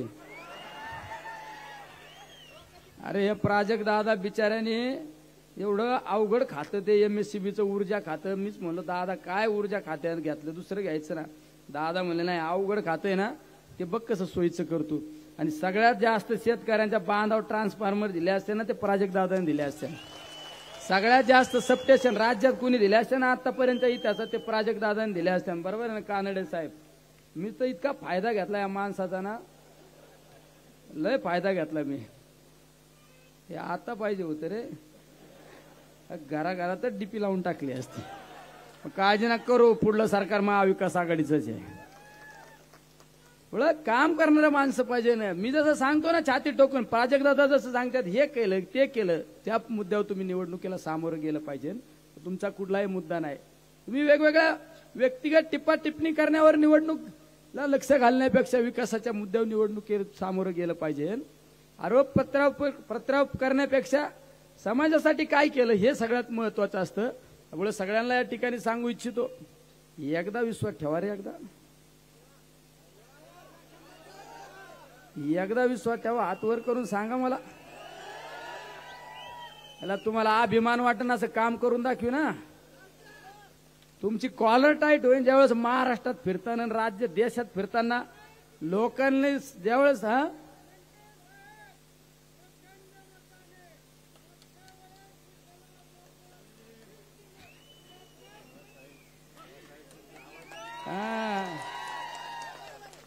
हे बाळासाहेबांचा आवाज आहे. हे माणूस लय हटके. त्या दिवशी रात्री 11 वाजता आमच्या एका कार्यक्रमाला उपस्थित. एवढं माझी तुम्हाला विनंती आहे, तुम्ही एकदा विश्वास ठेवून बघा. अभिमान वाटन तसं काम करून दाखवी. ज्यावेळेस तुम्ही राज्यात फिरताना, देशात फिरताना नगर दक्षिण आणि अहिल्यानगर दक्षिण सांगितलं, लोक म्हणायला तुमचा खासदार एक नंबर काम करतो. काम करणारा माणूस राव, हटके माणूस आहे. लोक बघितलं ना, आमदार पद मिळालं, लोकांची संपत्ती वाढती. माही बघितली का? त्याला आमदार होऊन 35 लाख रुपये कर्ज बाजारी झाले. मी म्हणजे आमदार व्हायच्या आधी जरा परिस्थिती जरा बरी होती. हे संपत्ती सत्य प्रेम करणारा माणूस नाही, मी माणसावर प्रेम करणारा माणूस आहे. माणसावर प्रेम करणारा, हे सत्ता बित्त्याच्या मागे पळत नाही, पैशाच्या मागे कोण पळतो? काय लागत खायला अर्धी भाकर एका टायमाला, संध्याकाळी अर्धी भाकर तिथं कोणी देतं चालता चालता. लोकांसाठी करायचं. ही भूमी छत्रपती शिवरायांची भूमी, ही साधू संतांची भूमी आहे.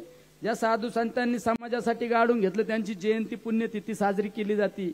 अरे आपण सुद्धा त्यांच्या पावलावर पाऊल ठेवून काहीतरी केलं पाहिजे. समाजाचं कमीत कमी 50 वर्ष लोकांना नाव घेतले पाहिजे. नुसतं मोठ्यापणाच्या गप्पा मारण्यापेक्षा लोक म्हणले पाहिजे अरे खरंच माणूस होऊन गेला. एवढं समाजासाठी काम करणे ध्येयवेडे माणसं आहेत आम्ही, ध्येयवेडे. एवढं तुम्ही 13 तारखेला अशी काय तुतारी वाजवायची ना, त्याचा आवाज कुठे गेला पाहिजे. ते दिल्लीत बसलेले आहेत ना, यांनी लय नाव ठेवले भारी. दिल्लीवाल्यांचं काहीतरी ठेवलं ना, दिल्लीला असा आवाज गेला पाहिजे ना, दिल्लीवाल्यांच्या डायरेक्ट कानथाळ्याच बसल्या पाहिजे आणि आदले मधले तर उडूनच गेले पाहिजे. बरोबर आहे ना? आता कसा जोश आहे सगळ्यांच्या सभेत, सगळ्यात जोश आहे ना. पण हा जोश 13 तारखेला 5 वाजेपर्यंत टिकून राहायला पाहिजे ना. लय शिट्ट्या मारण्याला लय घोषणा दिल्या, असं जुळणार नाही, असं खोटे प्रेम नाही करायचं. 13 तारखेला 5 वाजेपर्यंत नुसता फोन जरी केला तर यंत्रणा अलर्ट पाहिजे सगळी. आणि जे सांगत ना यंत्रणेला एकदा सांगा तुमच्याकडे यंत्रणा असेल डब्या डुब्यावाली, आमच्या कडू साहेबांच्या भाषेत. पण आमच्या सारखे जीवा भावाचे लोक निलेश लंके बरोबर आहे. आणि हा इतिहास आहे महाराष्ट्राचा, हा भारताचा इतिहास आहे. ज्या ज्या वेळेस क्रांतिकारक घराघरातला क्रांतिकारक बाहेर आला ना, इंग्रजांना चलो जाऊचा नारा दिला आणि इंग्रजांना काढून दिलं, भारत स्वातंत्र्य झाला. हे तर लय सोपं आहे. हे तर सगळ्यांनी निवडणूक हातात घेतलेली, जनतेने निवडणूक हातात घेतल्यानंतर काय होत नाही. म्हणजे दुनिया बदल गई है, झुकती है दुनिया, झुकाने वाला चाहिए. कशाला? पाण्याचं काळजी नका करू. पाणी ज्यांच्यात आहे ना तोच पाणी सोडणार आहे. ज्यांच्यात पाणी नाही ना त्यांच्याकडून अपेक्षा नका धरू. आम्ही आहे ना दोघं पाणी सोडायला. अरे कोण कसं पाणी सोडत नाही ना, तुम्ही काळजी नका करू. याला नाही ते ताईत असतात ना, ते तुम्ही काळजी नका करू. मी आमदार झालो पारनेर मतदारसंघात, एक दिवस पाण्याची अडचण येऊन दिली. तसा दक्षिणेचा खासदार झाल्यावर काय कुठं पाण्याच्या अडचण यावर नाही, सरळ करून टाकलं ना सगळं. आपलं नातं शेतकऱ्यांशी, शेतकरी खुश तर आपण खुश. हे तर एकदा गुन्हा दाखल झाला शेतकऱ्यांसाठी, आपण जेलमध्ये जाऊ शकतो. तुम्ही काही काळजी करू नका, आपण लय खंबीर आहे, पक्का आहे. आमच्या तर आता साम्य प्राजक्त दादा जरा हुशार आहे. प्राजक्त दादा हुशार, मी जरा थोडा अशी जोडी जुळत आहे ना, दोन्ही हुशार असल्या खटके उडा त्यात. आहे का नाही साहेब? दोन्ही हुशारातले खटके उडतात. जरा दादा हुशार, दादा मला मार्गदर्शन करायला आणि मी लढायला आहे ना खंबीर, बरोबर आहे का नाही? हा, हे तर शोले की दोस्ती आहे. जय विरोध असल्यानंतर काय काळजी करू नका. आणि दुधाच्या भावाचं ना 13 तारखेला मतदान आहे. किती?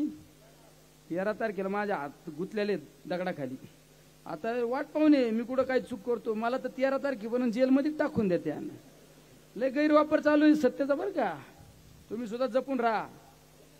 खोटे नाटे हे थांब रे, सगळ्यांना हिसाब मी करतो, थांब, नको काळजी करू. हे गुंडगिरी हे सगळं उकळून पेलोय भाऊ, म्हणून तर आमदार झालोय, ग्रामपंचायत सदस्य तर आमदार. सगळं का फुकट आहे का? ग्रामपंचायत सदस्य 10ला 2010 ते 11ला सरपंच, 12ला पंचायत समिती सदस्य, 14ला उपसभापती, 17ला जिल्हा परिषद सदस्य, जिल्हा नियोजन, 19ला डायरेक्ट आमदार आणि 24ला डायरेक्ट खासदार. हे सगळं उकळून पेलो म्हणूनच आहे ना. नाद करायचा पण आमचा नाही करायचा. आमच्याकडे पण लय कोणी म्हणत असेल, माझं पण सगळ्यांना विनंती आहे, टीका टिप्पणी करा, लय कमराच्या खाली टीका टिप्पणी करायच्या भानगडीत पडू नका. आमच्याकडे पण सगळं आहे. हा, एवढं राजकारणात जरा संयमाने राजकारण घ्यायचंय. निवडणुकीच्या पद्धतीने निवडणूक लढवा. आमचं काय तुम्हाला विरोध आहे का? लय तुम्ही व्यक्तिगत जीवनावर एकमेकाच्या जीवनावर घसरायचा प्रयत्न करताना काचच्या घरात राहताय तुम्ही, हे पण तुम्हाला सगळ्यांना सांगतो, बरोबर आहे ना कानडे साहेब? हा, 4 टन प्लॅनने कोण कुठं जाते आपल्याला नाही. आपण संयमी. मी पवार साहेबांचा मावळा आहे. पवार साहेब मी काय थोडं चुकीचं बोललो गेलं कानदार त्यांना हे नीट राहा. हा, नाही तर गाडीतच घालून घेऊन जाते. त्याच्यामुळे आपण पण जरा आक्रमकपणा कमी करतोय. आपला हेडमास्तरच आपलं जरा संयमी येतं, आपणच संयमाने राहायचं. पण हेडमास्तर कसं आहे, एक गुगली टाकली तर डायरेक्ट महाविकास आघाडीचं सरकारच होते. हा, कुणी म्हणत होतं का काँग्रेस, राष्ट्रवादी, शिवसेना का गाडी सर, पण डायरेक्ट पवार साहेब. पॉवर इज द पवार आणि पवार इज द पॉवर. साहेबांनी आस्ती गुगली आता पडणार आहे ना, साहेबांचे डायरेक्ट केंद्रात महाविकास आघाडीचं सरकार आहे का नाही? आणि 4 तारखेला असा निकाल लागणार आहे ना आपला, अशी बातमी येणार आहे टीव्हीला. काय? नगर दक्षिण लोकसभा मतदारसंघ उर्फ अहिल्यानगर लोकसभा निवडणुकीचे विजयी उमेदवार निलेश ज्ञानदेव लंके जायंट किलर, अशी बातमी येणार आहे. सगळ्यांना धन्यवाद. जय हिंद, जय महाराष्ट्र. धन्यवाद. यानंतर ज्यांना ऐकण्यासाठी आपण सगळेजण आसुसलेलो आहोत असे या भारत देशाचे नेते मंडळी, आजही देशाचा कृषी मंत्री कोण असा जर प्रश्न सर्वसामान्य शेतकऱ्याला विचारला, ज्यांचं नाव येतं असे सन्माननीय शरदचंद्रजी पवार साहेब, महाराष्ट्राची अस्मिता, जोरदार टाळ्यांच्या गजरात आपण स्वागत करूया. राष्ट्रवादी काँग्रेस पार्टीचा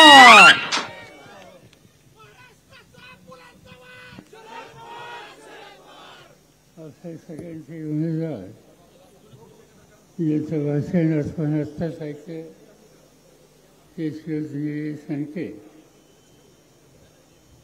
माजी खासदार प्रसादराव तनपुरे, आमदार लहू कांबळे यांचे विचार आपण आत्ताच ऐकले ते आमदार फाजेचे तनपुरे, माजी आमदार दादाभाऊ कळमकर, जिल्हा अध्यक्ष राजेंद्र फाळके, जिल्हा परिषदेचे माजी अध्यक्ष अरुण कडू, आपचे जिल्हाध्यक्ष राजेंद्र आढाव, रावसाहेब म्हस्के, संजीव फजले, अशोक बाबर, व्यासपीठाचे सगळे सहकारी आणि उन्हामध्ये या ठिकाणी बसलेले आपण सगळे बंधू.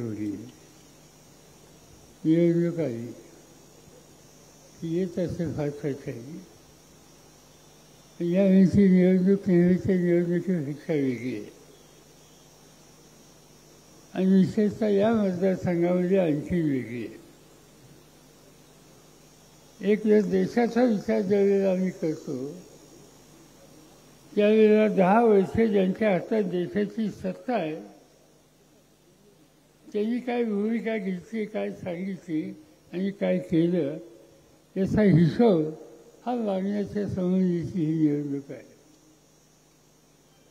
मला आठवत आहे 5 वर्षाच्या पूर्वी 10 वर्षापूर्वी देशाचे प्रधानमंत्री नरेंद्र मोदी अनेक ठिकाणी जात होते आणि डॉक्टर मनमोहन सिंगांच्या टीका करत होते. त्यांचं भाषण द्यायचे. माझ्याकडे त्याची कॉपी आहे.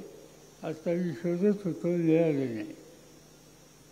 त्यांचं भाषण द्यायचं ते एकच सांगा, महागाई महागाई महागाई. आणि त्यांनी सांगितलं की माझ्या हातात सत्ता द्या, 50 दिवसाच्या आत 50% किमती कमी करतो. पेट्रोलचा दर काय होता 71 रुपये लिटर त्यावेळेला. त्यांचे 50 दिवस आहे, पण 3650 दिवस झाले. आज काय भाव आहे? तो जो भाव 71 होता तो आज 106 झाला. हा 50%चा हिशोब. या पद्धतीनं महागाई केली. घरामध्ये स्वयंपाक करायला गॅस लागतो. 2014ला गॅसची किंमत काय होती? सिलेंडरला 410 रुपये. 50% कमी करण्याचं वचन मोदींनी दिलं होतं. आज तो भाव 1160. दुसरी भेटायला सुद्धा जास्त. तिसरी गोष्ट त्यांनी सांगितली की या देशामध्ये शिकलेले तरुण आहेत, नोकरी नाही, त्यांच्या हाताला मी काम देणार आणि 2-2 कोटी नोकऱ्या तयार करणार. या जगामध्ये एक संस्था आहे, सगळ्या देशांनी काढली. तिचं नाव इंग्रजीमध्ये ILO, इंटरनॅशनल लेबर ऑर्गनायझेशन. आणि तो जगाचा कामगारांचा आणि बेकारांचा अभ्यास करतो.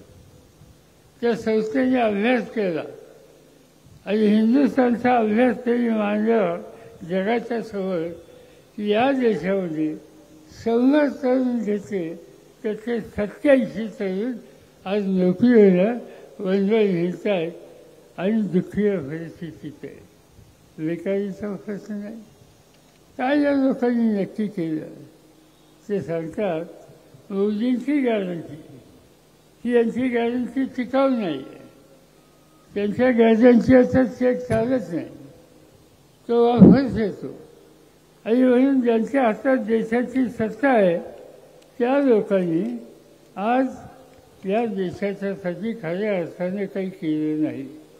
काही गोष्टी केल्या आणि त्या गोष्टी केल्या म्हणजे सत्तेचा गैरवापर. आज अनेक लोक आम्ही बघतो. ED हे नाव लोकांना माहीत नव्हतं. EDच्या केसेस करतात, CBIच्या केसेस करतात, करप्शनच्या केसेस करतात, खोट्या केसेस करतात. अनेकांना केसेस केल्या. माझ्या केस केली होती. कशासाठी माझ्या केस केली तर राज्य सरकारी बँकेमध्ये काही झालं त्याच्यात माझ्या केस केली. मी राज्य सहकारी बँकेचा सभासद नाही. राज्य सहकारी बँकेत मी कर्ज कधी आयुष्यात काढलं नाही. त्या बँकेत कधी गेलो नाही. माझ्याही केस केली आणि नोटीस आली या EDच्या ऑफिसमध्ये. इथं येतो म्हणजे निघालो यायला. थोडं सगळे अधिकारी आले, हात जोडले, येऊ नका आमच्याकडून चुकून येतो गेला. मी आता आल्याशिवाय सोडत नाही. शेवटी ती नोटीस थांबली त्या ठिकाणी. पण मोदी साहेबांनी त्यांच्या विचाराच्या विरुद्ध जो वागतो त्याच्यात तुरुंगात घालण्याच्यासाठी या EDचा गैरफायदा हा ठिकठिकाणी घ्यायला सुरुवात केली. आज दिल्लीचे मुख्यमंत्री अरविंद केजरीवाल त्याचं नाव 3दा मुख्यमंत्री म्हणून निवडून आले. त्यांचं वैशिष्ट्य हे साधा माणूस, लहान कुटुंबाचा, आर्थिक परिस्थिती साधी, पण लोकांच्याशी बांधिलकी होती. त्यांनी आपल्या राज्यामध्ये दिल्लीमध्ये शिक्षणाची सोय इतकी चांगली केली की शिक्षणाचा त्यांनी बाजार थांबवला.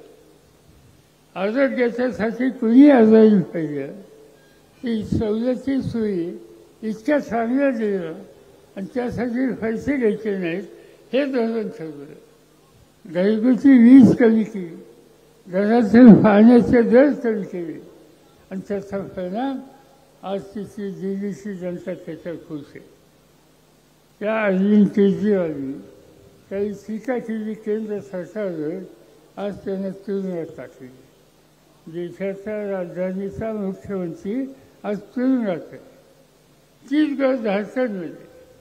झारखंड आदिवासींचं राज्य, त्या आदिवासींच्या राज्याचा मुख्यमंत्री अतिशय चांगलं काम करणारा.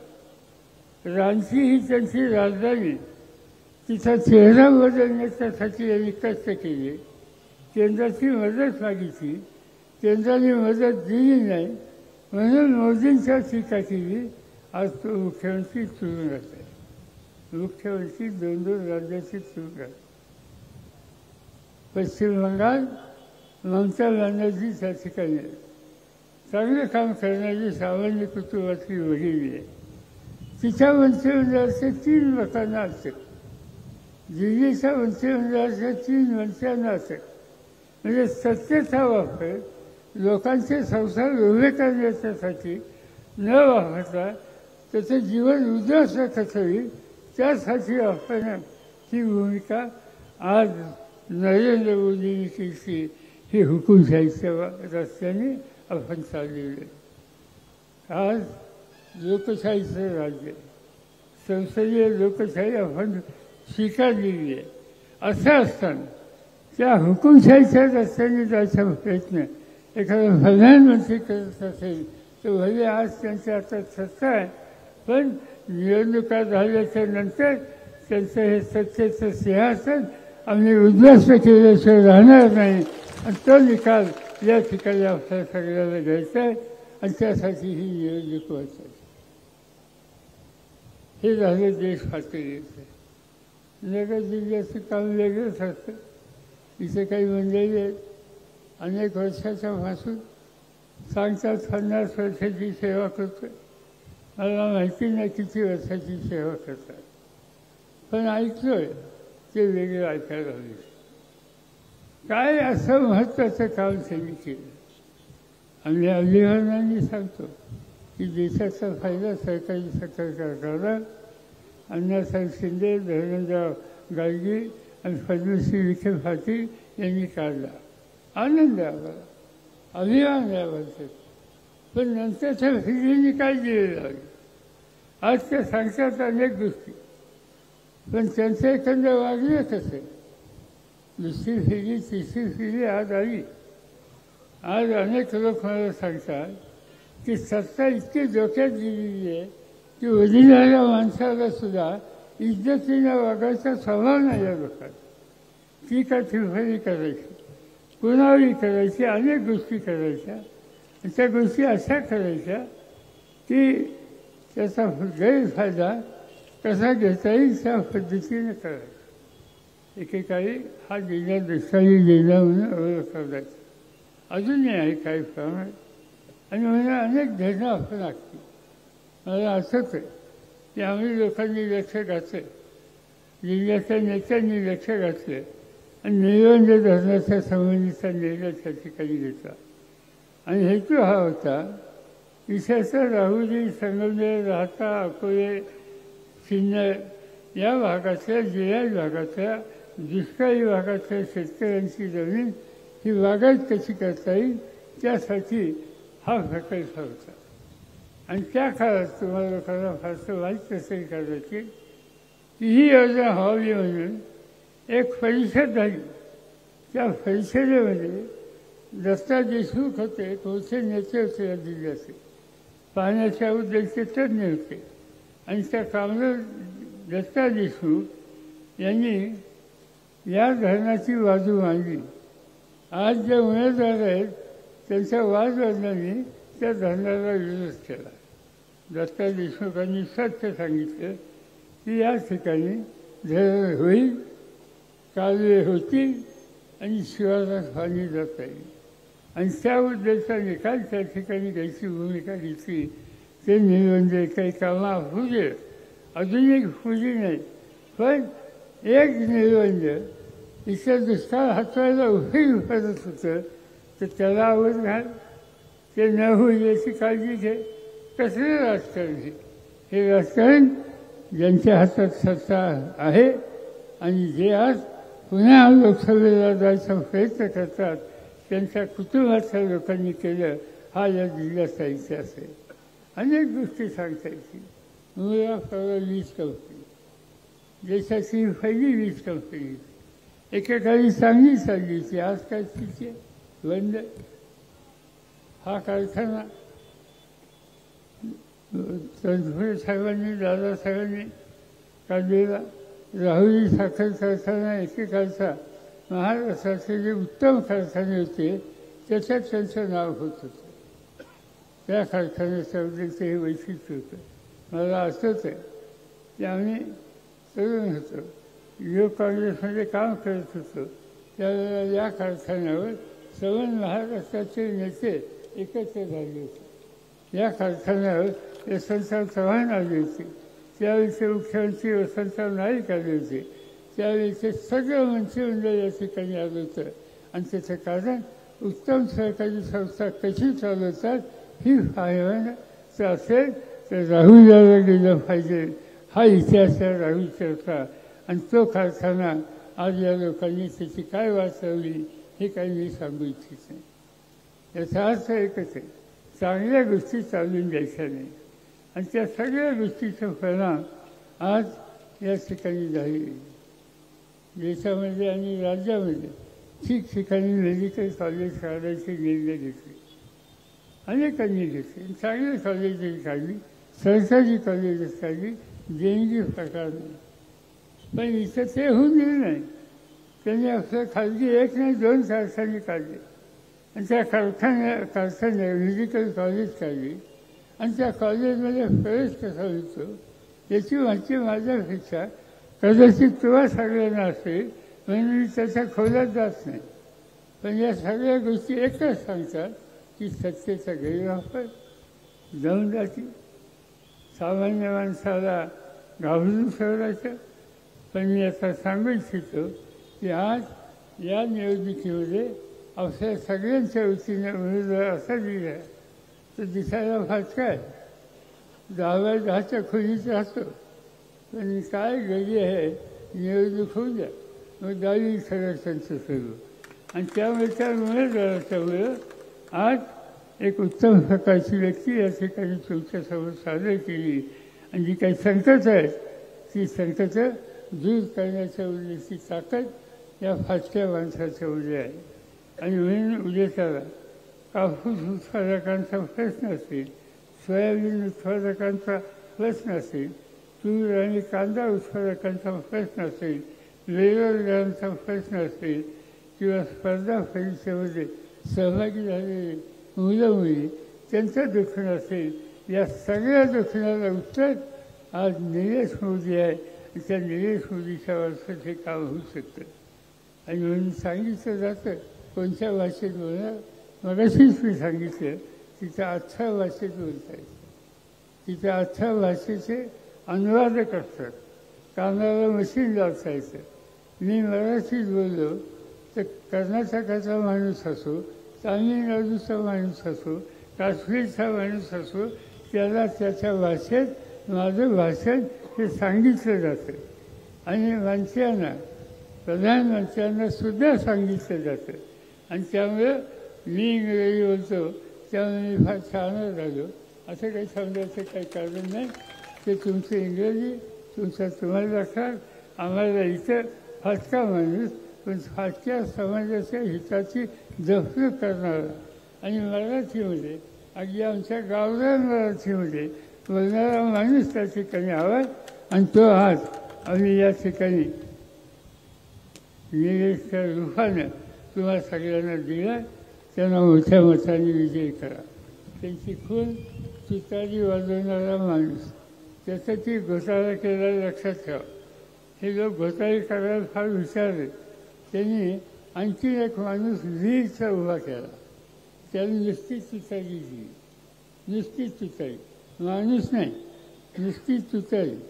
अवशी खोल काय, तुतारी वाजवणारा माणूस, माणूसही पाहिजे, तुतारी पाहिजे. यांनी लक्ष दिली की नुसती तुतारी ठेवली. नुसती तुतारीचा आवाज दिल्लीला पोचणार नाही. दिल्लीला आवाज पोचायचा असेल तर ती तुतारी कोण हुकली पाहिजे, त्यासाठी माणूस पाहिजे. आणि म्हणून तुतारी वाजवणारा माणूस ही खूण निलेश लंकेंची आहे. त्याला मोठ्या मताने विजय करा. आणि आणखी माझ्या 3-4 सभा आहेत, त्यामुळे अधिक न बोलता मी आपल्या सगळ्यांची रजा घेतो. जय हिंद, जय महाराष्ट्र. धन्यवाद पवार साहेब. त्यानंतर किरण खरे पाटील यांना आज अहमदनगर लोकसभा मतदारसंघाचे महाविकास आघाडीचे उमेदवार आमदार निलेशजी लंके साहेब फिक्स खासदार यांच्या प्रचारार्थ देशाचे नेते माजी कृषी मंत्री खासदार शरदचंद्रजी पवार साहेब, प्राजक्तदादा तनपुरे, माजी खासदार प्रसादजी तनपुरे, आमदार लवजी कानडे, आमदार दादाभाऊ कळमकर, अरुण कोडू पाटील, राजेंद्र तात्या फाळके, योगिताताई राजळे, संदीप वरपे आदी सर्व मान्यवर स्वाभिमानी या ठिकाणी मतदार मोठ्या संख्येने राहुरी तालुक्यातून उपस्थित राहिल्याबद्दल सर्वांचे आभार.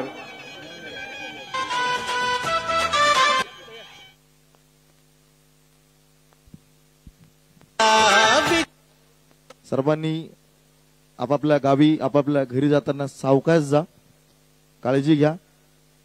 आपण एवढ्या मोठ्या संख्येने आलात त्याबद्दल मनपूर्वक आभार. मी उद्धव काळा पहाड आपली सर्वांची रजा घेतो. मनपूर्वक धन्यवाद. विजय करा.